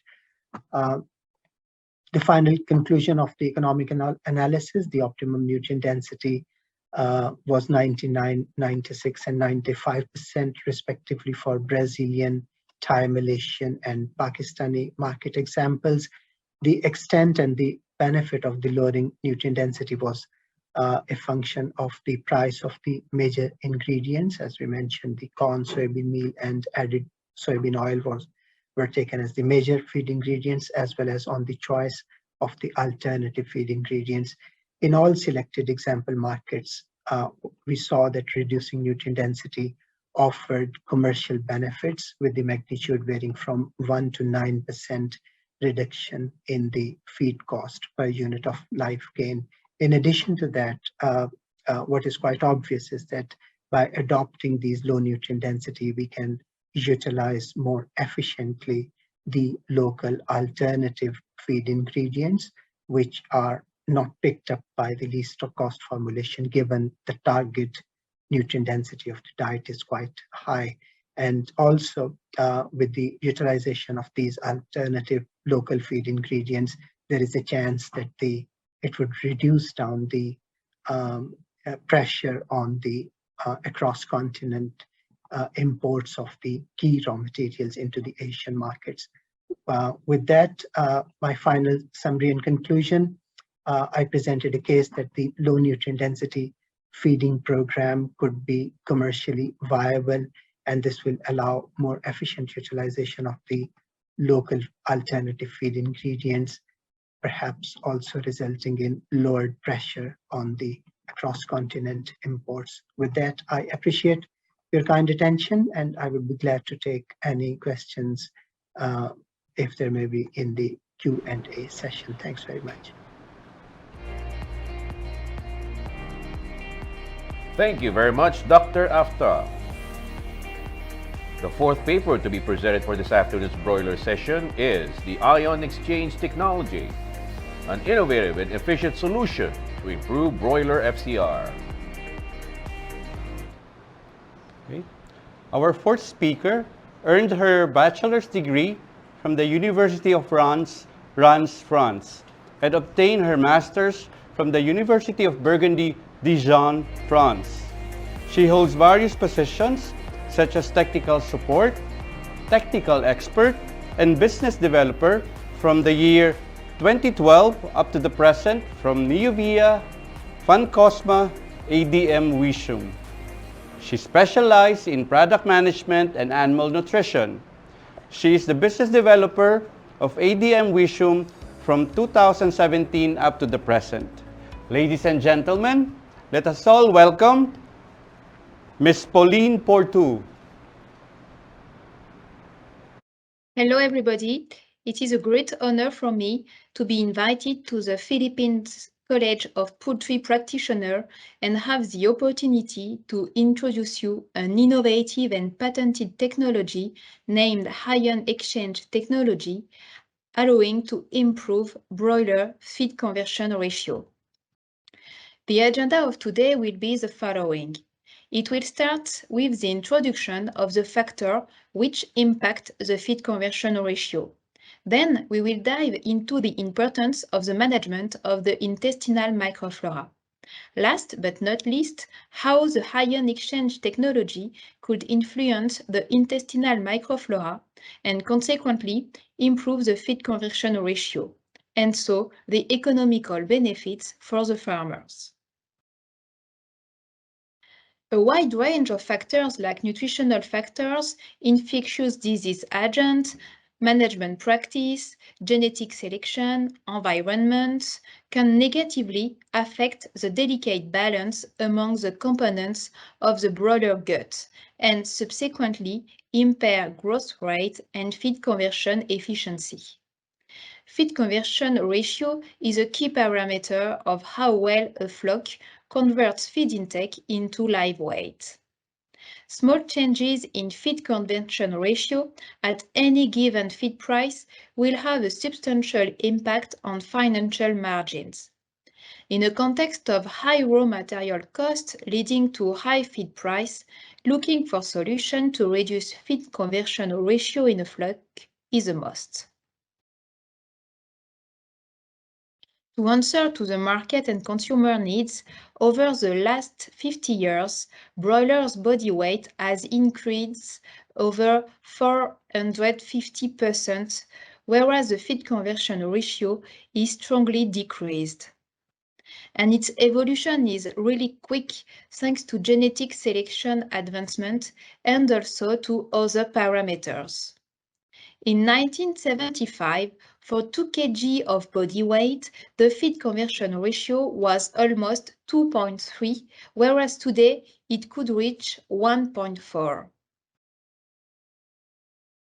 Progress continues to be done every day thanks to management practices like adapting the density of the birds, regulate the temperature depending of the different kind of buildings, ventilation, and also regulation of the heat stress.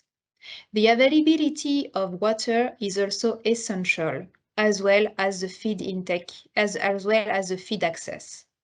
If birds cannot drink enough, then feed intake and so the growth will suffer. According to research conducted by Viola et al. In 2003, a 40% water restriction decreased the feed intake, the body weight, and also the feed conversion ratio of animals at 14 days. The temperature of the water is also an important parameter to check, as well as the water access, which has to be adapted to the size of the birds and so to the age of the birds. Then, among the nutritional factors which can impact the feed conversion ratio, the raw material quality is a key factor. The mold contamination involves a modification of the nutrient content of the grain. Mold contamination reduces the fat content of the grain and increases the moisture content. The literature shows that the quality of maize negatively impacts the weight gain of young chick and so the feed conversion ratio. Playing on the technological aspect of the feed sometimes makes it possible to remedy the undigested feed problem. The feed presentation is also another nutritional parameter important for the stimulation of the physical activity of the intestine by ensuring the proper operation, the grinding action of the gizzards. It can also impact the transit time and the intestinal pH. It also prevents digestive disorders. Neer et al. Highlighted that too much fine particle in the broiler diet reduces the animal performances by decreasing the body live weight of the animals and increasing the feed conversion ratio, as it is shown in the graphic on your left. Coarse flour improves the digestion and feed intake. This is some data that was that is shown on your right. Infectious disease agent can drastically impact feed conversion ratio with dysbacteriosis, necrotic enteritis, virus coccidiosis. Coccidiosis may be subclinical and affect growth and feed conversion ratio due to a reduction of nutrient absorption following the intestinal wall invasion by oocysts. Those losses cannot be compensated later on, and when coccidiosis are at physiological stage, coccidiosis are associated to diarrhea and mortality.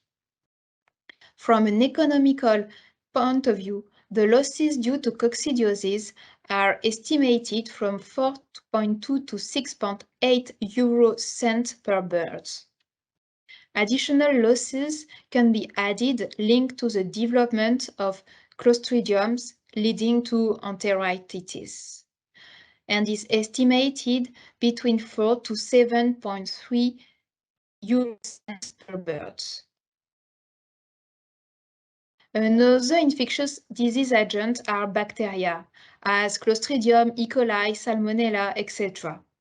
They also negatively impact the performances when there is a disbalance of the gut microflora with a high development of the pathogenic microflora at the expense of the beneficial one. The reduction of the growth performances are due to a feed intake reduction leading to average daily gain reduction. So it is important to have an holistic and global approach on the different parameters affecting the feed conversion ratio in order to ensure a profitable and healthy broiler growth. To maintain an animal healthy, taking care of the intestinal microflora is a must, as the microbiota can be considered as an important metabolic organ. Despite their strong impact on technical and economical farm performances, little is known about microorganisms housed in the broiler gastrointestinal tract. Composition of the intestinal microbiota is dynamic, with special shifts along each gastrointestinal tract region in relation to environmental and physiological changes. In environmental changes, we can find the colonization, post-hatching, the different diet, the water, the disease, the antibiotics treatments, and also some rearing environment. The entire gastrointestinal tract of broiler is estimated to house more than 700 species of bacteria from 140 genera, which represent in total 100,000 billions of bacteria. Those bacteria have several roles. First of all, a metabolic and nutritional one to exert the digestive process. Then, the second role is the maturation of the immune system. It includes the barrier effect to protect the organism of stranger attack. It also participates to the setup of a mature mucosa, and it produces also immunoglobulin A, which can activate then the pro-inflammatory signal to alert the organism of the different attack. Then, last role and very important role is to maintain the global health, because bacteria infection can be the first step of an infection which decreases the tolerance of the animals to fight against other agents and consequently lead to a more global disease. Especially because the day-old chick has a sterile gastrointestinal tract. So the post-hatching period is critical for the establishment of a gastrointestinal tract microbial community. This makes them vulnerable to bad bacteria, which would have no chance in other birds to grow. As you can see in the graphic on your right, the colonization of the gut is evolutive during the life of the broiler. The first days of a broiler life are crucial in the microflora establishment. If there is a disbalance during these first days, it may involve an uncontrolled development leading to disease and a loss of performances on the whole broiler life. Intestinal disease in broilers normally occurs when the balance of normal microflora is upset. The normal microflora are overrun by too many foreign organisms. The result is dysbiosis and leading to enteritis, inflammation of the intestine. Enteritis produces symptoms that include diarrhea, increased thirst, dehydration, loss of appetite, weakness, and weight loss or slow growth and increase of feed conversion ratio. Gut health relies on the maintenance of the delicate balance between the host, the intestinal microbiota, the intestinal environment, and dietary compound. Maintain a good balanced microflora is essential to guarantee a healthy growth and to optimize the efficiency of the digestive tract, which is considered as the most important organ of the chicken. Taking care of it will reduce the use of antibiotics and will ensure a performance improvement. That is why we can claim that the feed conversion ratio takes place in gastrointestinal tract and is dependent on the microflora. Nevertheless, gut microflora imbalance are a constant problematic, resulting in various animal performances decrease. So the use of antibiotics can be necessary and is also an easy way to solve the issue. different usage of antibiotics are found in the market. The first usage is a prevention role in order to control the spread of a disease on a farm in the event of an outbreak. The second very important role is a curative one. The aim is to treat an animal with a diagnosed disease. This is a therapeutic use made under veterinary prescription. Another use of the antibiotics are when they are used as growth promoter. The definition is a drug that destroys or inhibits the bacteria, and the dosage is given at a low subtherapeutic dosage. It could be, for example, 20 ppm of virginiamycin, 25 to 50 ppm of zinc bacitracin, etc. However, more and more concerns rise with the development of antibioresistance, which become a global threat for humans, with 700,000 human deaths, which are counted yearly. The antimicrobial resistance is now a public health concern. The dramatic increase in antibiotics resistance worldwide has led to the ban of the use of antibiotics as growth promoter in Europe first in 2006, and then in some other countries all over the world, like in South Korea in 2011. Today, more and more countries induce a high pressure to stop, ban, or reduce the use of antibiotics growth promoter. This evolution of the use of antibiotics requires the development of natural alternative solutions to reduce the incidence of dysbacteriosis problems, leading to subclinical gut problems. Consequently, the demand for efficient and cost-effective alternatives to antibiotics growth promoter is continuously growing. A lot of solutions are available on the market. There is different kind of additives category like organic acids, phytogenic, probiotics, prebiotics, mixed between those different categories of products, etc. Today, I would like to hire your attention on an innovative solution named ion exchange clay. This solution does not belong to any other category and is related to a patented specific technology. The ion exchange technology solution is based on a combination of copper coming from copper sulfate and a synthetic clay, a zeolite. During a specific process, the sodium ions located at the surface of the zeolite are exchanged with the copper ions coming from the copper sulfate. Then, a new molecule is created, which is named the copper zeolite complex.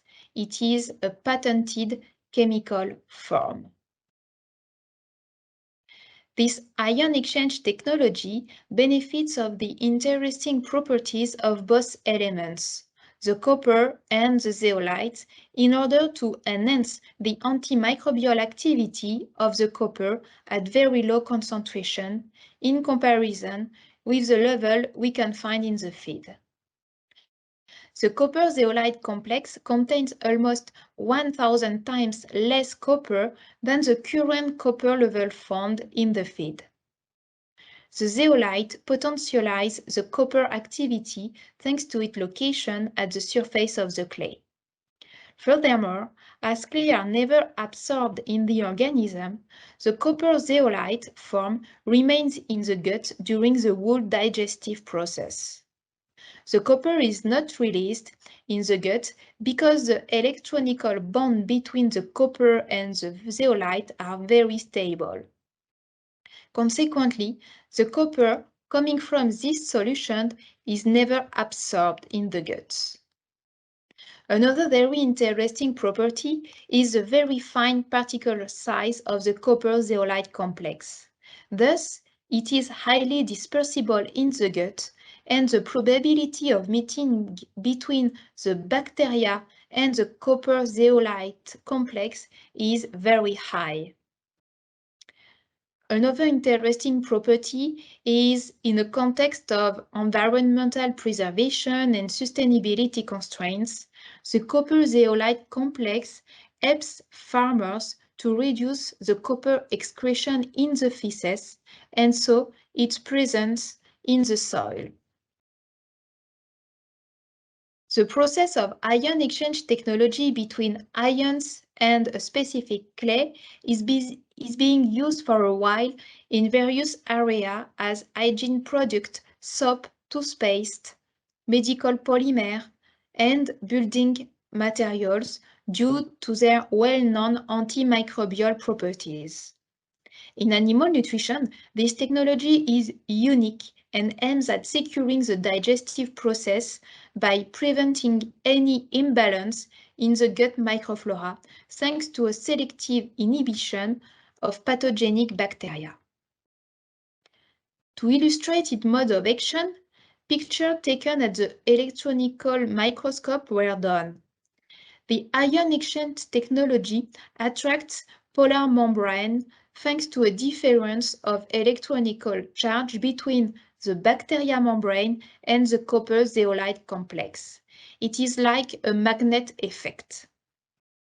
The membrane is then damaged following the contact with the high dispersible copper zeolite complex and cannot exchange anymore normally with its environment. Consequently, it led to the death of the bacteria, which will be eliminated through the feces. And this copper zeolite complex has the property to target preferentially the pathogenic bacteria, as you can see on the graphic on the left. Several bacteria strains belonging to the gram-positive and gram-negative family, being pathogenic or beneficial one, have been tested according to an in vitro method usually known to evaluate the antimicrobial effect of antibiotics. It's shown that this ion exchange technology is able to significantly reduce the pathogenic population of bacteria, as illustrated in the graph on your left, and it has a really limited action on the beneficial bacteria, as it is shown on the graphic on your right. Those modifications on the flora have been also evaluated in vivo to validate the in vivo effect. 70 broilers from day 1 to 21 days of age received a controlled diet or an ion exchange technology copper zeolite diet. The profile of the microbiota of the broiler was evaluated thanks to small intestine sample and RNA sequencing at 21 days of age. It appears that the ion exchange technology allows to modify the microflora profile in comparison with the control group without any additives or without any antibiotics growth promoter. We observe a reduction of the relative abundance of proteobacteria, which are the family of bacteria containing pathogenic bacteria as E. coli and Salmonella. Actinobacteria was also reduced, while the relative abundance of Firmicutes, family of bacteria containing Lactobacillus, was increased. It means that the copper zeolite complex was able to specifically target the pathogenic bacteria and favor the development of the beneficial microflora. By consequence, the live weight of the birds was significantly increased at 21 days, and the feed conversion ratio was numerically improved by minus 0.5%. It demonstrates that copper exchange technology, thanks to its action on the modulation of gut microflora, allows a better nutrient absorption and so optimize animal performances. Additional measurements at the intestinal morphology of birds were also evaluated through their weight. Ion exchange technology significantly increased the small intestine weight in comparison with the control group, suggested a higher surface available for nutrients absorption.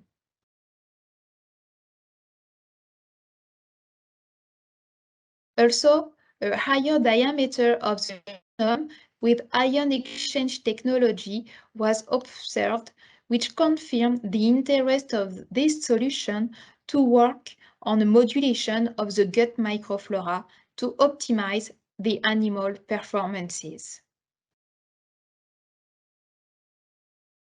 Several in vivo trials illustrating its efficiency on broiler performances have been already published, including tests in the hot and humid climate of Southeast Asia.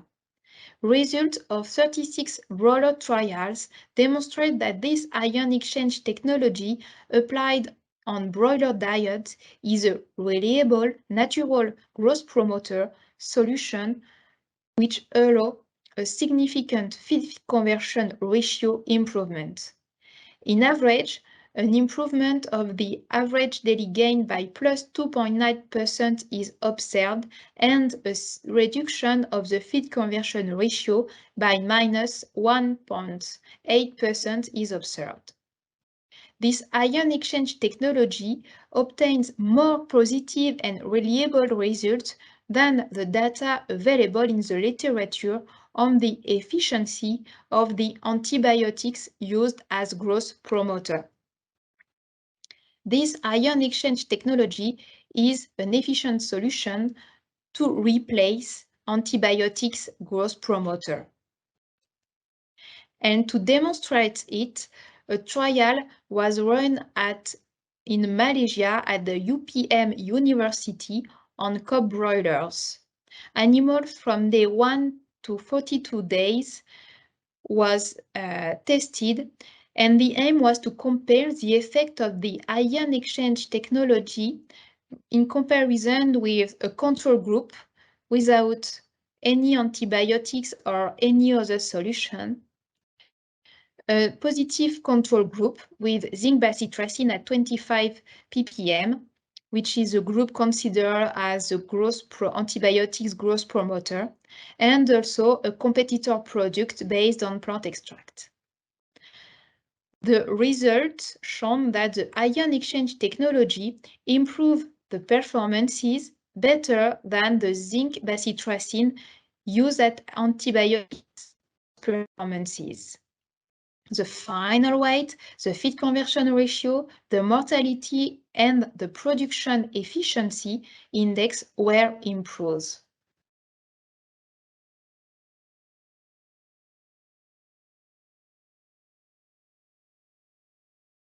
So to conclude, nutritional factors include many topics to maintain a healthy intestinal tract and guarantee performances. The use or not of antibiotics growth promoter affects also the feed conversion ratio. Ion exchange technology is an innovative solution to secure microbiota and improve the feed conversion ratio. The efficiency of this patented solution has been proven through many trial results and feedback from the field and also for many years. It is also included in a healthy and environmental friendly context, aiming at reducing the use of antibiotics growth promoter in animal nutrition, in order to have an impact on the reduction of antimicrobial resistance in humans. This ion exchange technology, based on a copper zeolite complex, combines performances with economical benefit. Thank you for your attention, and I hope you enjoyed this presentation.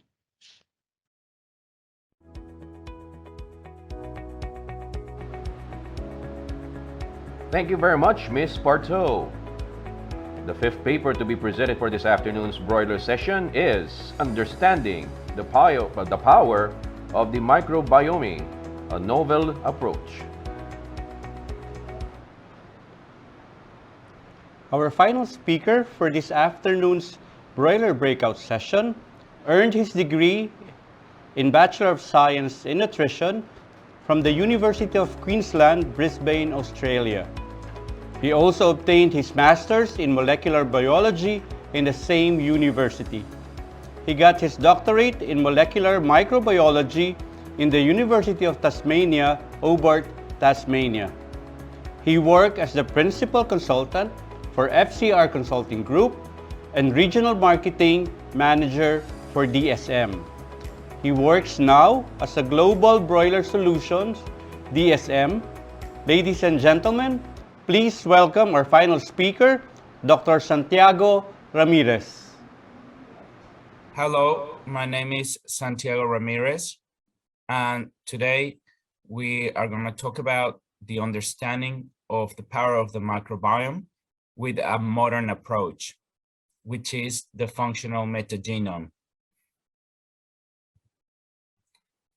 To introduce the topic today and try and make it as easy as possible, I would like to play a video.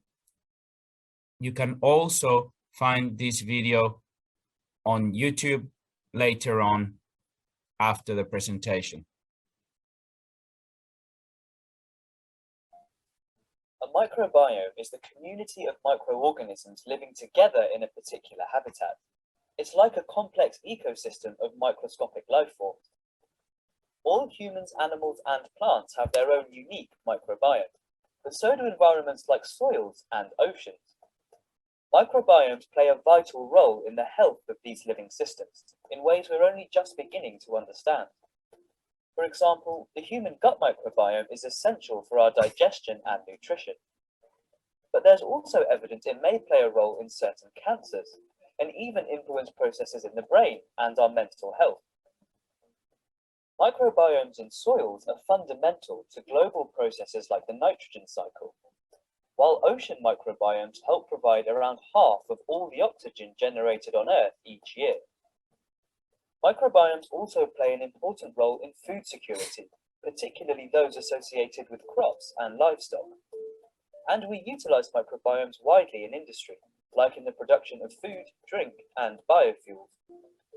Microbiome research is still in its infancy, but with modern technology, it's possible to sequence the DNA of entire microbial communities and study the thousands of genes and proteins that a microbiome contains.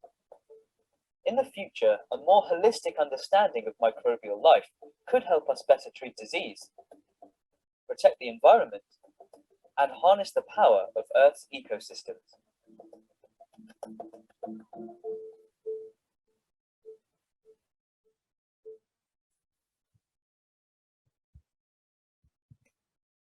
So I hope you enjoyed the video. And of course, now we're gonna talk about the specific microbiome of poultry. But first, let's start with some definitions. So along the way, we have evolved in science and technology, and that has led us to evolve in what we know about the microbiome.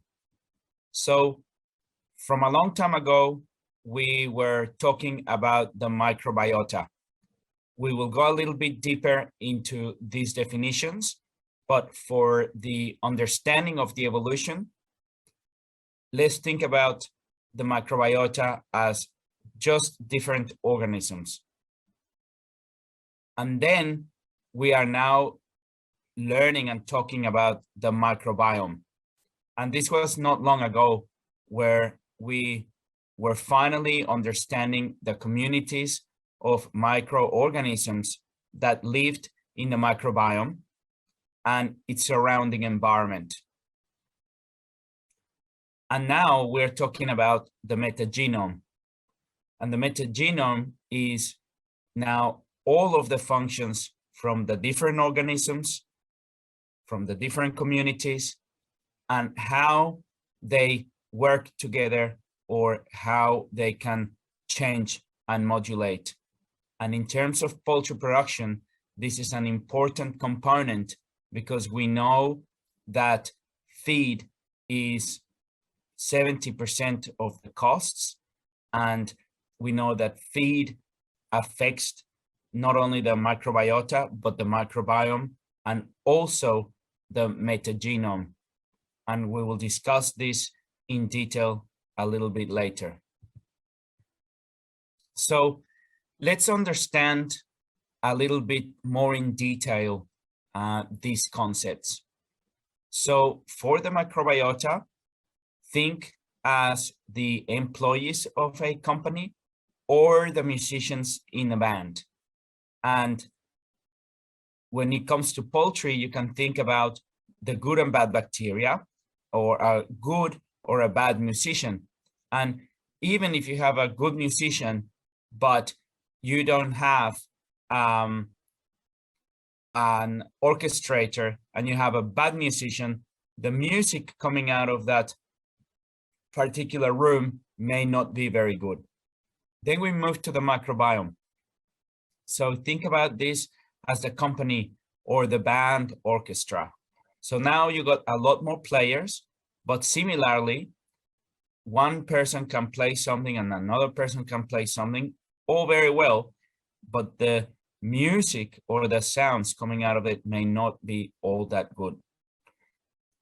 The metagenome is all those functions of the company and or all the music of the band can play.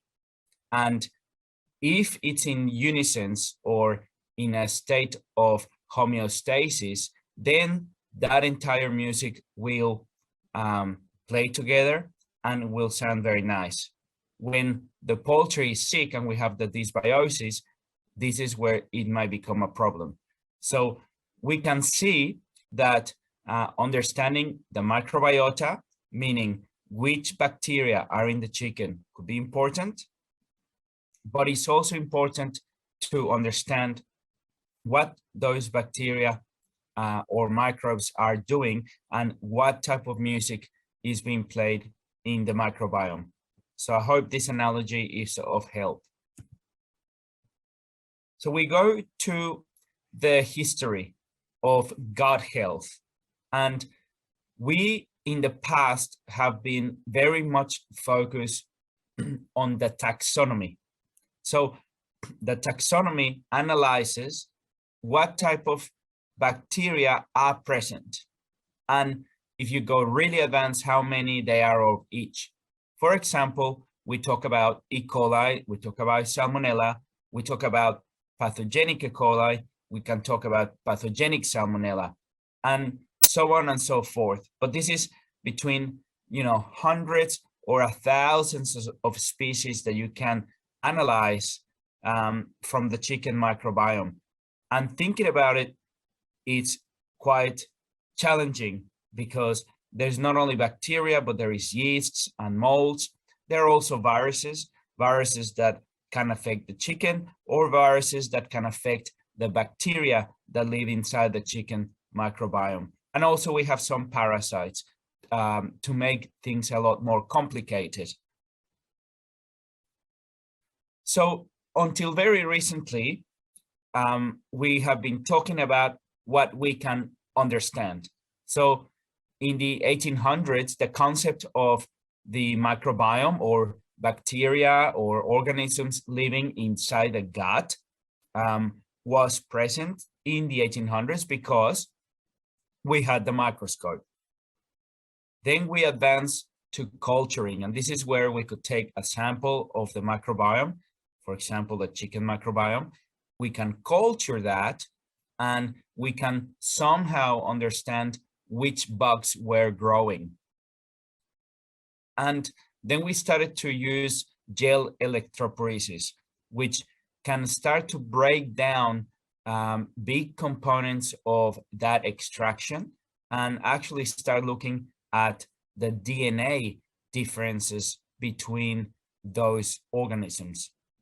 And as we went along, we started to learn how to sequence that DNA and understand the different types of organisms that were in the gut.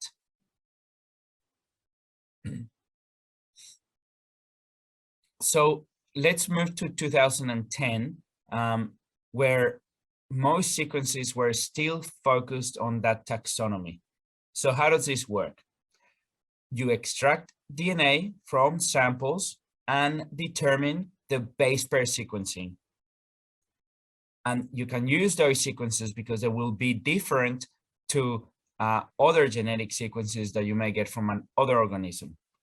And there was libraries being built all across the world, and you could submit your DNA sequencing into a database. And at that time, it took a long time to get the results back. But eventually you can match some of those sequences against catalogs of organisms that were known. So this is an important point because we were doing all of an analysis with organisms that were known because somebody in some lab have taken the time to sequence the entire microorganism. But that doesn't mean that all of the organisms that are present in the gut could be sequenced well because they were not at that time discovered or fully studied. Then you will tally up the matched DNA to generate a taxonomy abundance table. So this means which kingdom the species came, the phylum, the genus, and the species. So this is where we were talking about, you can know that it is a bacteria, let's say a gram-negative bacteria. Then you can know whether it's an E. coli. Then you can know whether it's a pathogenic or non-pathogenic E. coli. And this is where we started to become the concept of good and bad bugs. But I think one of the missing pieces at that time and still today is that taxonomy misses an essential component of the microbiome. And this is where we get to the new concept and we start to get a lot deeper into this lecture. So this is the cooperation that happens in the microbiome. And if you think about it, related to poultry or related to humans, we all have a microbiome in our gut. And all the chickens have microbiome in the gut. And that microbiome is in general trying to be in homeostasis, meaning that it doesn't really want to be in a state where it's not in homeostasis because the bacteria and the other organisms want to live in a symbiotic state. So in a way, if they get out of control, they know that they are dependent on the host and they don't really want to kill the host. So there is always a level of cooperation happening in the microbiome to have stability. So this cooperation is more about a particular bacteria or a yeast or a protozoa exporting a certain component, maybe a protein, maybe an enzyme, and then that liberates a certain nutrient that then performs a function that may be picked up by another bug. And that other bug or that other organism may use that protein or that metabolite to then provide another metabolite used by another bug, then which goes to again and again and again to a different metabolite to another bug. And sometimes these metabolites are absorbed by the host. So the latest analysis, for example, have tell us that if you were to analyze the metabolites and peptides inside the chicken's blood, about 30% are from bacterial origin that is coming from the gut. So that's an important factor to remember when we get deeper into this lecture. So just to conclude this concept, the functional utility of the microbiome depends less on what type of bugs are present, but more so what they are doing together. So this is where we become to a point where we are now talking about the functional metagenome, like the beginning of the talk.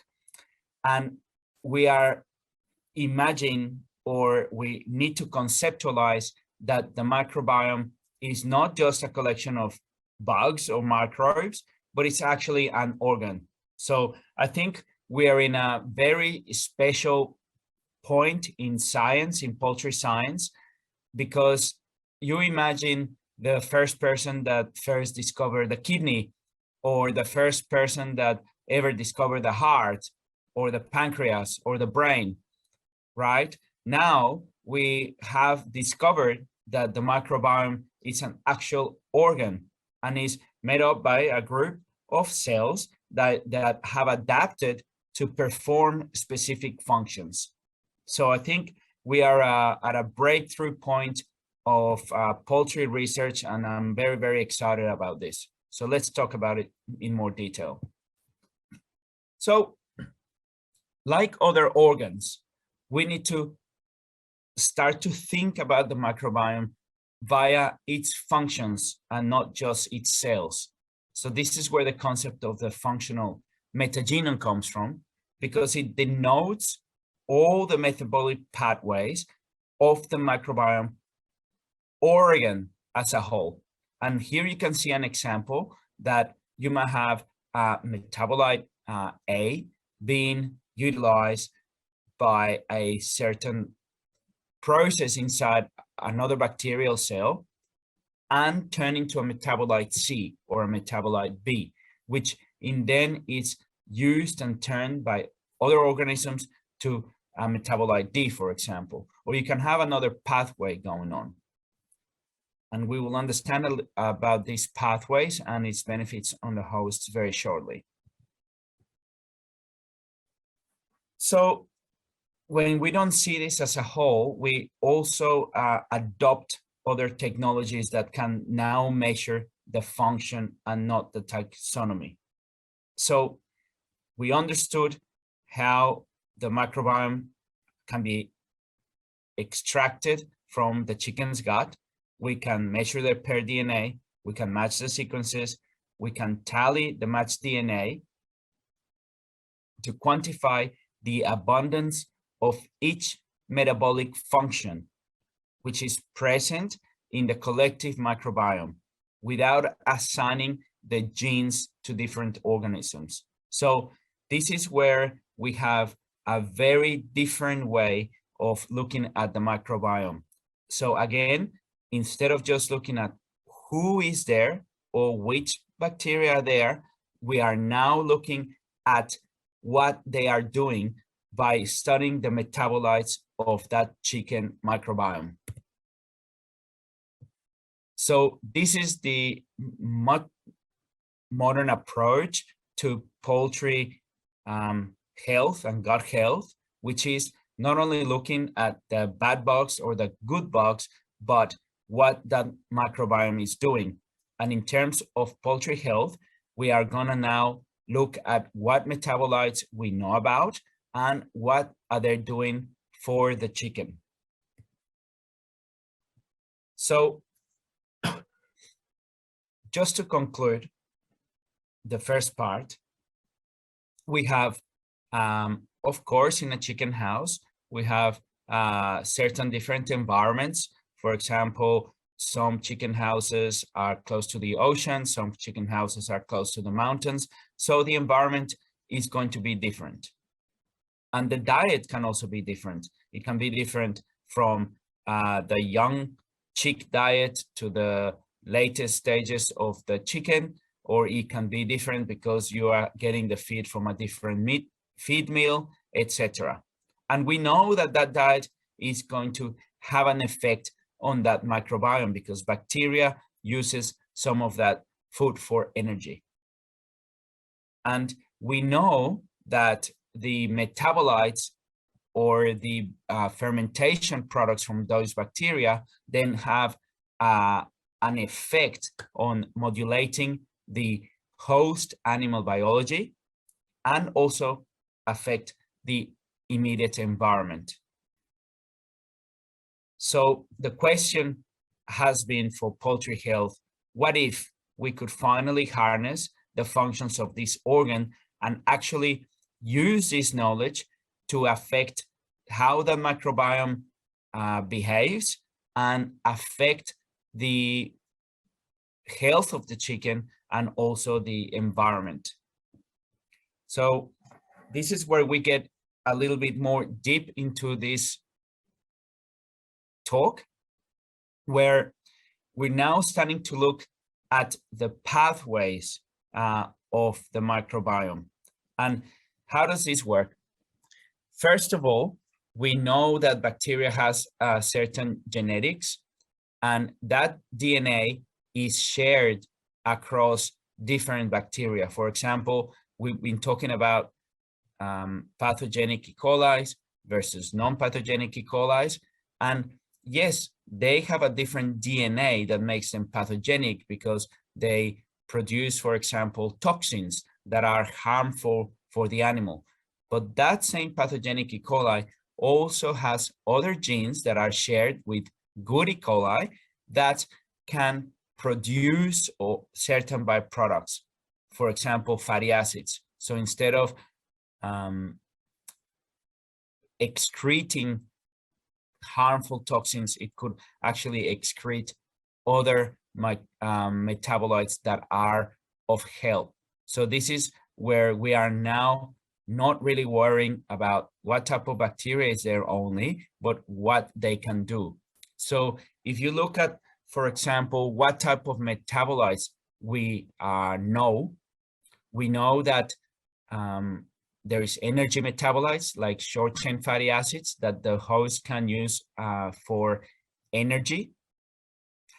One very good example is vitamin cofactors. I'm just going to put my laser on. Vitamins and certain cofactors. So from poultry nutrition, we know that vitamin C does not need to be supplemented in a chicken diet. So if you're aware of human nutrition, we have to consume a certain amount of vitamin C during the week. Otherwise, we get vitamin deficiency and we become sick and we can almost die. So the chicken, it live all its life without consuming supplemented vitamin C and still live and thrive, and you can still find vitamin C inside the chicken's blood. The reason for this is because some of the bacteria that live in the chicken's gut actually produces vitamin C, where with humans, there is no bacterial communities that can produce vitamin C inside our chicken gut. So then we move to other metabolites that we know. We know that certain of bacteria can produce hydrolytic enzymes. And this is important in poultry nutrition because the microbiome itself can actually help digest certain feedstuffs and help the chicken become bigger and grow faster. We also know that there are certain fatty acids, and those fatty acids can actually help the chicken's health in a positive way. And also now moving down the line, we know that there is certain hormones or signal factors or neurotransmitters that can actually affect how the chicken behaves. So normally when we walk into chicken houses, if there is some dysbiosis or upset in the stomach, you can walk through the chicken shed and actually see that the chickens are more nervous than usual, or they are flicking feed, or they are jumping, or they run away from you very quickly. And we know now that sometimes the gut health can become so apparent in the terms of the behavior that certain research institutes in Europe are trying to understand this better to actually use the microbiome to affect welfare in a positive way. So then we move from these metabolites, or what the bacteria can produce, to inside the chicken and the enterocyte cells. So this is the enterocyte cells. Imagine this is the microbiome, this is the bacteria or yeasts, and they are producing metabolites that's going into the enterocyte. And then you have inside certain functions of that host. So this, we were talking about the microbiome affecting host animal biology. So we spoke about that with the example of vitamin C, but if we can go a little bit further, we know now that, for example, certain health of the liver is dependent on the microbiome. In a disease kind of way, you know that there is certain toxins that they are producing the microbiome. They can transfer across the cell and actually affect the liver in a negative way. But we also know that there is a lot of metabolites that are produced in the gut that if they get to the liver, they actually can make the liver function better. And we know the liver is a very important organ for nutrient digestion. And if we have a good nutrient digestion, we can improve poultry production quite well. And what is the impact on the actual farmer, right, or the company?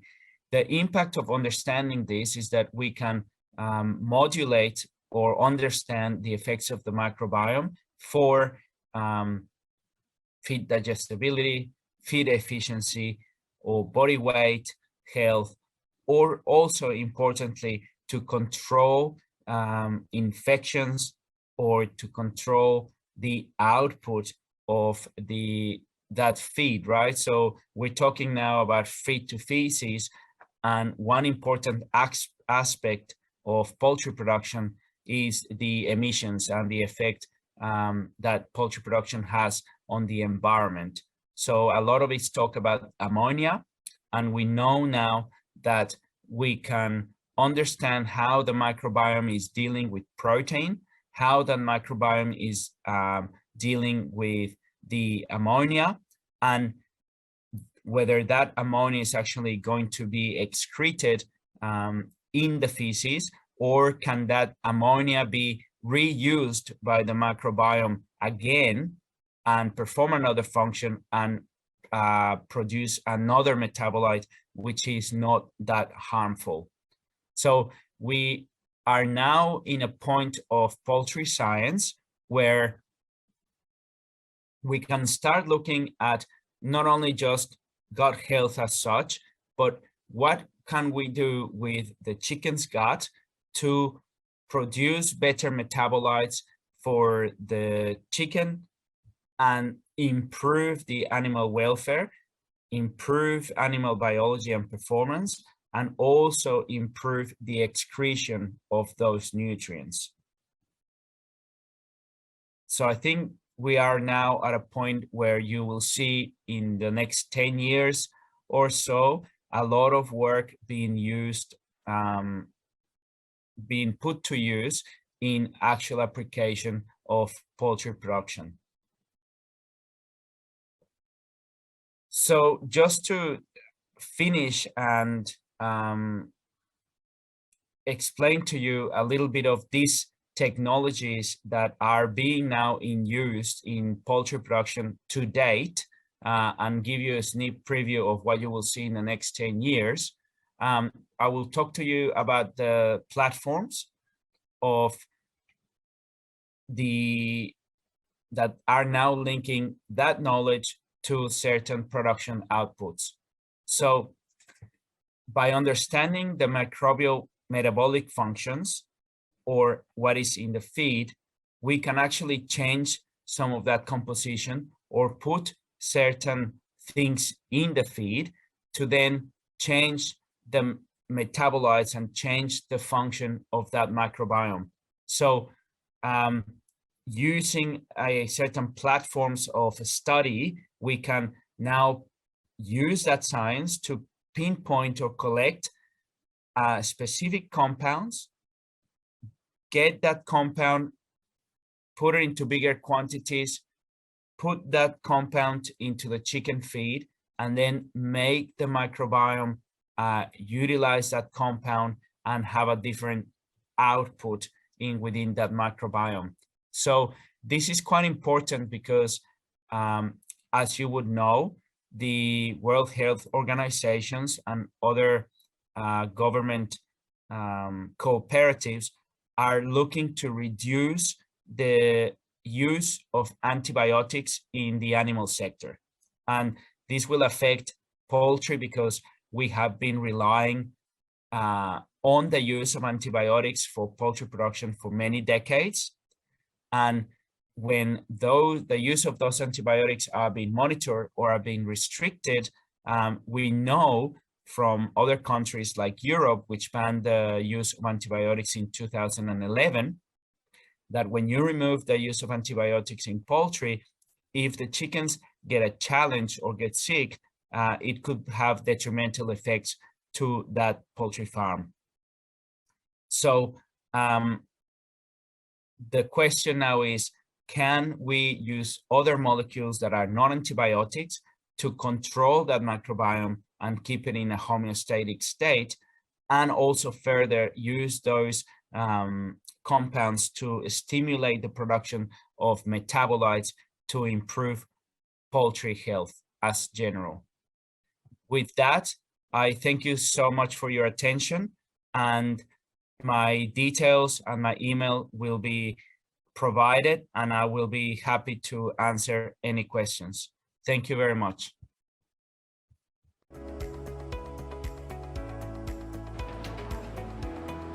Thank you very much, Dr. Ramirez. Ladies and gentlemen, may we now proceed with our open forum. May we call on screen our 5 speakers: Dr. Damien Prévéraud, Dr. Amir Ghane, Dr. Usama Aftab, Ms. Pauline Pourtau, and Dr. Santiago Ramirez. And also our moderator for this afternoon session, ladies and gentlemen, Dr. Jovic Mapa.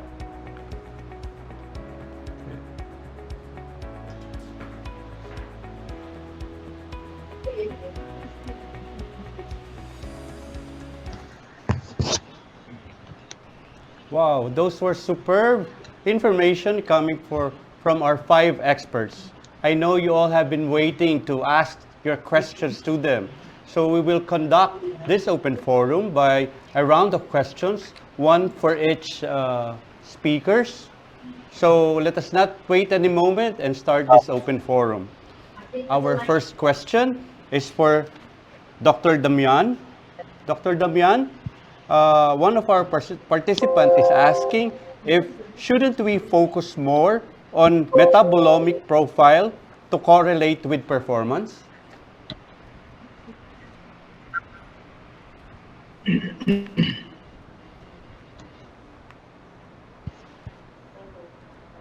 Dr. Damien, should I repeat the question?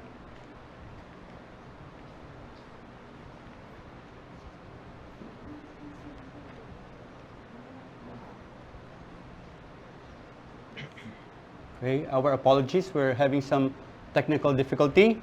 So let us wait. So we're online. Thank you very much. So Dr. Damien, I will ask again the question. This is coming from one of our participants. Should we focus more on metabolomic profile to correlate with performance?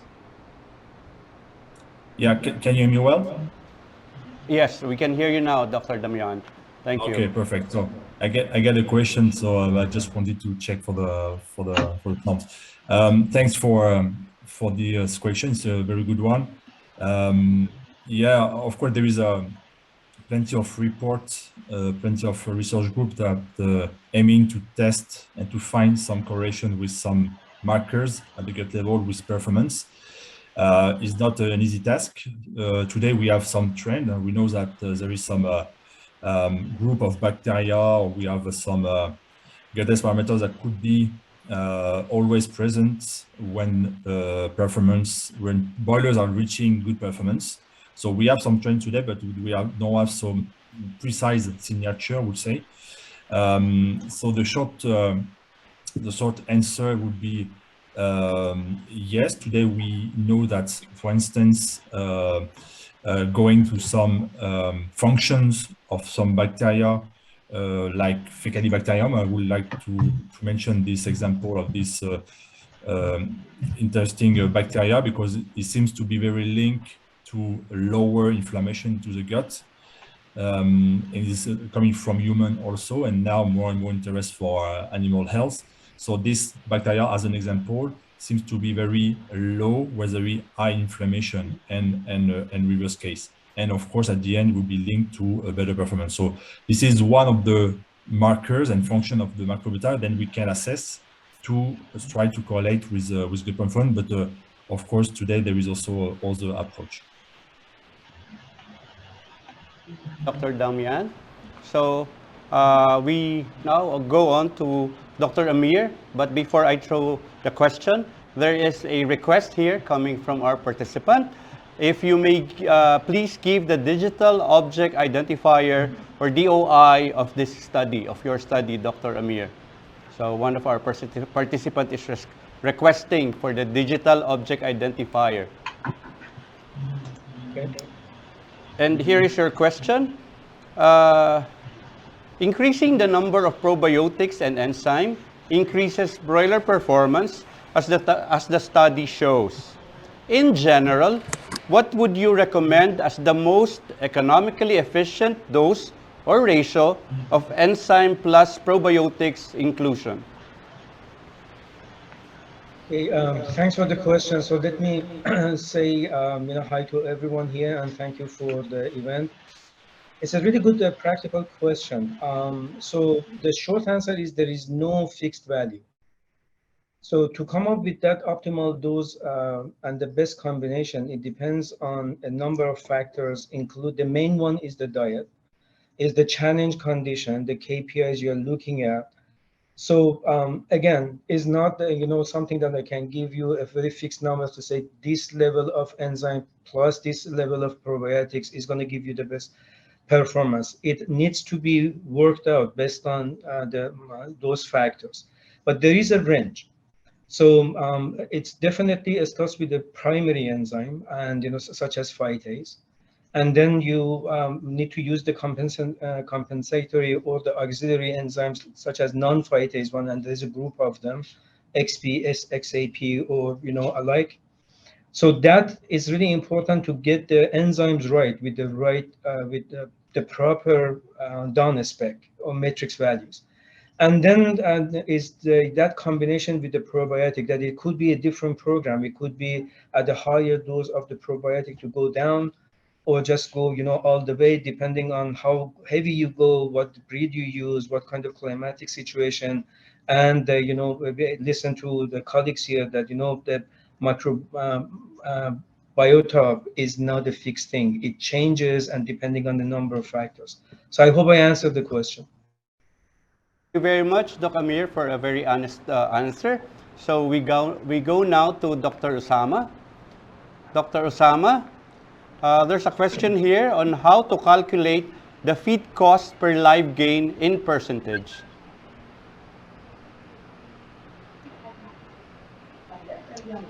Okay, so the data I showed on the percentage scale was actually calculated considering feed cost of the control diet at 100%, and then you can, of course, calculate, or you translate those numbers into, or change in the feed cost by increasing or reducing density on a percentage scale. This is what I did. Thank you very much, Dr. Usama. For Ms. Pauline, here is your question. Is the increase in performance by using ion exchange technology significant enough for the additional input cost? Hello, everybody. Thanks for the question. So yes, of course, using ion exchange technology provide economical benefits for the end user, so for the farmer. Generally, the return on investment calculation shows that we obtain a result of minimum 2 euro saved for 1 euro invested. So after everything depends of the condition of the farm, but generally, obviously, we observe a positive return on investment. It's a very nice thing to hear for our farmers. Ma'am Pauline, we go now to Dr. Santiago. Dr. Santiago, so I think the... Yes. Yes, okay. Dr. Santiago is online already. So, Dr. Santiago, how about in the time of this bacteriosis in chicken, how would you establish the good microbiome for them to be able to fight those infections brought about by bacteria, fungi, or even viruses? Yeah, thank you very much for the question. So the whole point here is that when we have dysbiosis, the metabolism of the microbiome is disrupted, right? And what we are trying to achieve is to have a positive microbiome metabolism. Currently, we try to manage that with antibiotics, but herein, with the pressures worldwide to reduce the use of antimicrobials, we need to look at different ways of looking at the microbiome and regulating the metabolism. So it's not so much about what type of bugs are there, but what those bugs are doing. Okay, so thank you very much again, Dr. Santiago. So I think we still have time to ask a few more questions for our speakers. So let's go back to Dr. Damien. Dr. Damien, this is a question coming from one of our participants. How do germination of the probiotic can be proven in vivo? Thanks for the question. Again, it's a good one because we usually we assume that if we give a probiotic into the feed as a spores, if we are talking about the Bacillus, then it will be active into the animal and then make effect. But sometimes, of course, it's not the real case, or it's not a really efficient process. So this is actually what we have done in the recent past. We over the last year, we have developed a research program aiming to track our probiotic as a spores becoming vegetative cells into the different section of the intestine. Then we can easily visualize by fluorescence if the spores become vegetative cells and active for the animal, then he can produce metabolite at the right location in the time and make his effect and function. So this is what we achieve actually. We have, of course, plenty of reports in literature showing that in vitro, but doing the same in vivo was a real challenge, and this is what we have done to really prove that the probiotic is there and make his effect. Thank you very much again, Dr. Damien. Here's another question for you. What is the difference between stimulating butyrate-producing bacteria and using direct supplementation with exogenous protected butyrate? Yeah, good point. We know that at the first day of life of the bird, of the animal, the endogenous butyrate production is lacking, is missing. There is very few butyrate produced by the animal. So we need to help him. We need to help the animal because the microbiota is immature, the immune system is immature. So we need to help him to be protected against different infection or stress or whatever. So supplementing with butyrate at the beginning is making a lot of sense. But you know that on the market there is also a different type of source of butyrate. So I think we should also make the good choice by determining which source of butyrate can deliver the right content of butyrate at the good location in the intestine. So we know that there is some difference between that. And by the result I just showed today, then we can also show that the probiotic can stimulate, modulate the microbiota, and especially the butyrate producers, the Rhumulococcaceae, for instance, and of course make it also a sense that we can provide butyrate at the SECA level, where it's really important to play in the anti-inflammatory compound, also to fight against salmonella, etc. So having the combination of the two, it's make a lot of sense in terms of nutritional strategy for the animal. Okay, thank you very much, Dr. Damien, for answering those questions. We now go back to Dr. Amir. Dr. Amir, here's another question for you. With silanase use, does the addition of a debranching enzyme like arabinofuranonsidase bring added benefit? Really technical question. Depends on the substrates available. So the answer could be yes, but it depends on what kind of diet you're using. And then the second thing is the physiological state of the animal, the age. So based on these two, you can make that decision. So I hope I answered the question. Okay, thank you very much. Here's another question, Dr. Amir. How much wheat must be included to produce a significant amount of Axos? Okay. So for the wheat, let me give you a practical approach, something that I have used myself. In general, with so we are talking about broilers, I believe here. So with the broilers, usually it's best to use low levels of wheat for the first 7 to 10 days, and then you can increase that. Again, depending on what kind of wheat you have and what other ingredients are mixed with this. But you can increase it, and we see it with in specific regions. It can go up to around 60% of the diet. Now, a portion of that, it could be as a top dress whole wheat, that it works with the actually the growth of the upper GIT for the better pH and the grinding factor.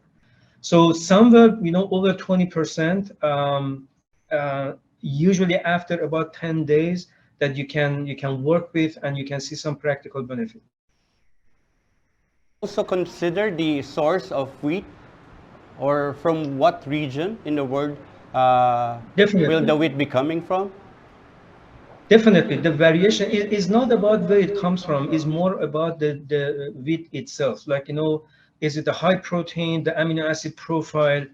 So looking at that part, you can make the better decision. We have done some studies, and the variation for wheat and corn is staggering. Like when you're looking at the different, even in Canada, like when we are looking at the wheat, that it comes even from the same locations, depending on the seed and genetics and even season, the differences can be very significant. Thank you very much for those answers, Dr. Amir. Can we now go to Dr. Usama again? Dr. Usama, here's another question for you. Yes. If the reduction of nutrient density is 5%, does it mean that the energy level in kcal, or kilocalories, will also be reduced by 5%, or up to what extent only? Yeah, so the argument I presented for the context of this study, the reference of nutrient density was to reduce down all the nutrients, including energy, to the same proportion. So yes, 95% nutrient density means that 5% of the energy was reduced, 5% of the essential amino acids were reduced, and rest of the nutrients were also reduced with the same proportion. Okay, thank you very much, Dr. Thank you very much, Dr. Usama. So I guess we run out of time. But don't worry if you still have questions. Just type it in the chat box, and then we will send it to our speakers through email and then send it to you back. Send back the answers to you, sorry.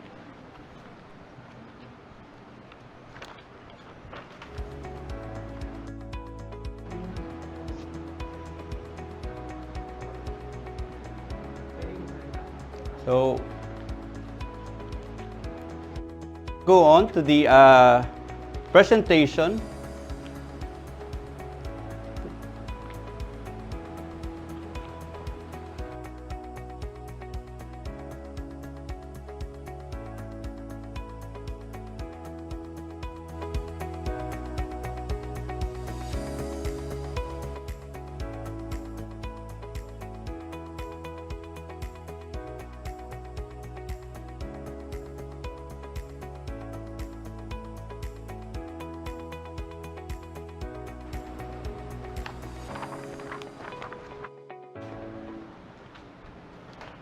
Okay, welcome back again. Now, thank you very much for our speakers. And now we will present the citation for our 5 speakers. The Philippine College of Poultry Practitioners, Inc.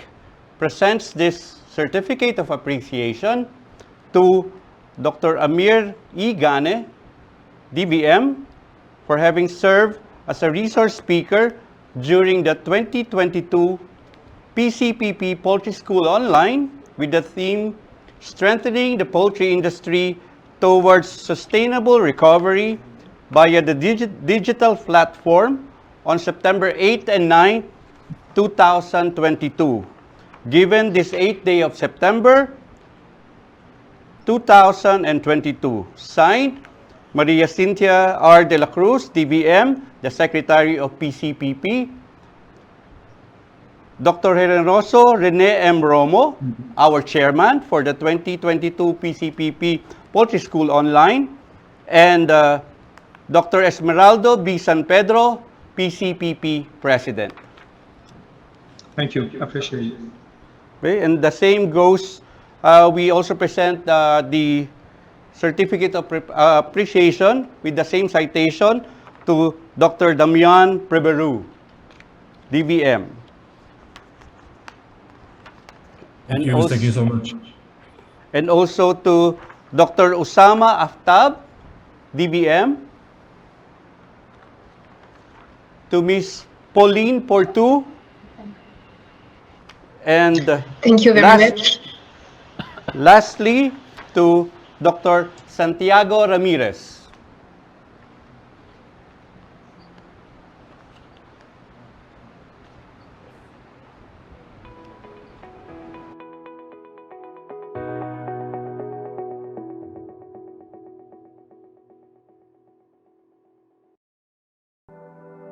We ask all the may we ask all the participants to go back to the main plenary hall because the raffle for today will be held at this venue.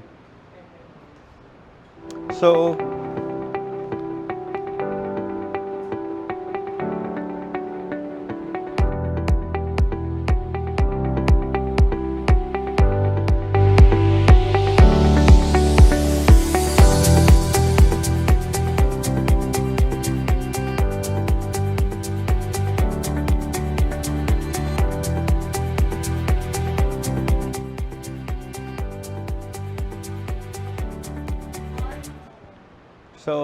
there were too many questions, but too short a time.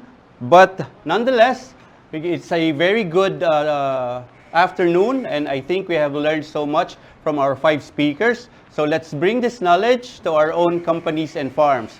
Remember, gut health is wealth. Good afternoon and mabuhay.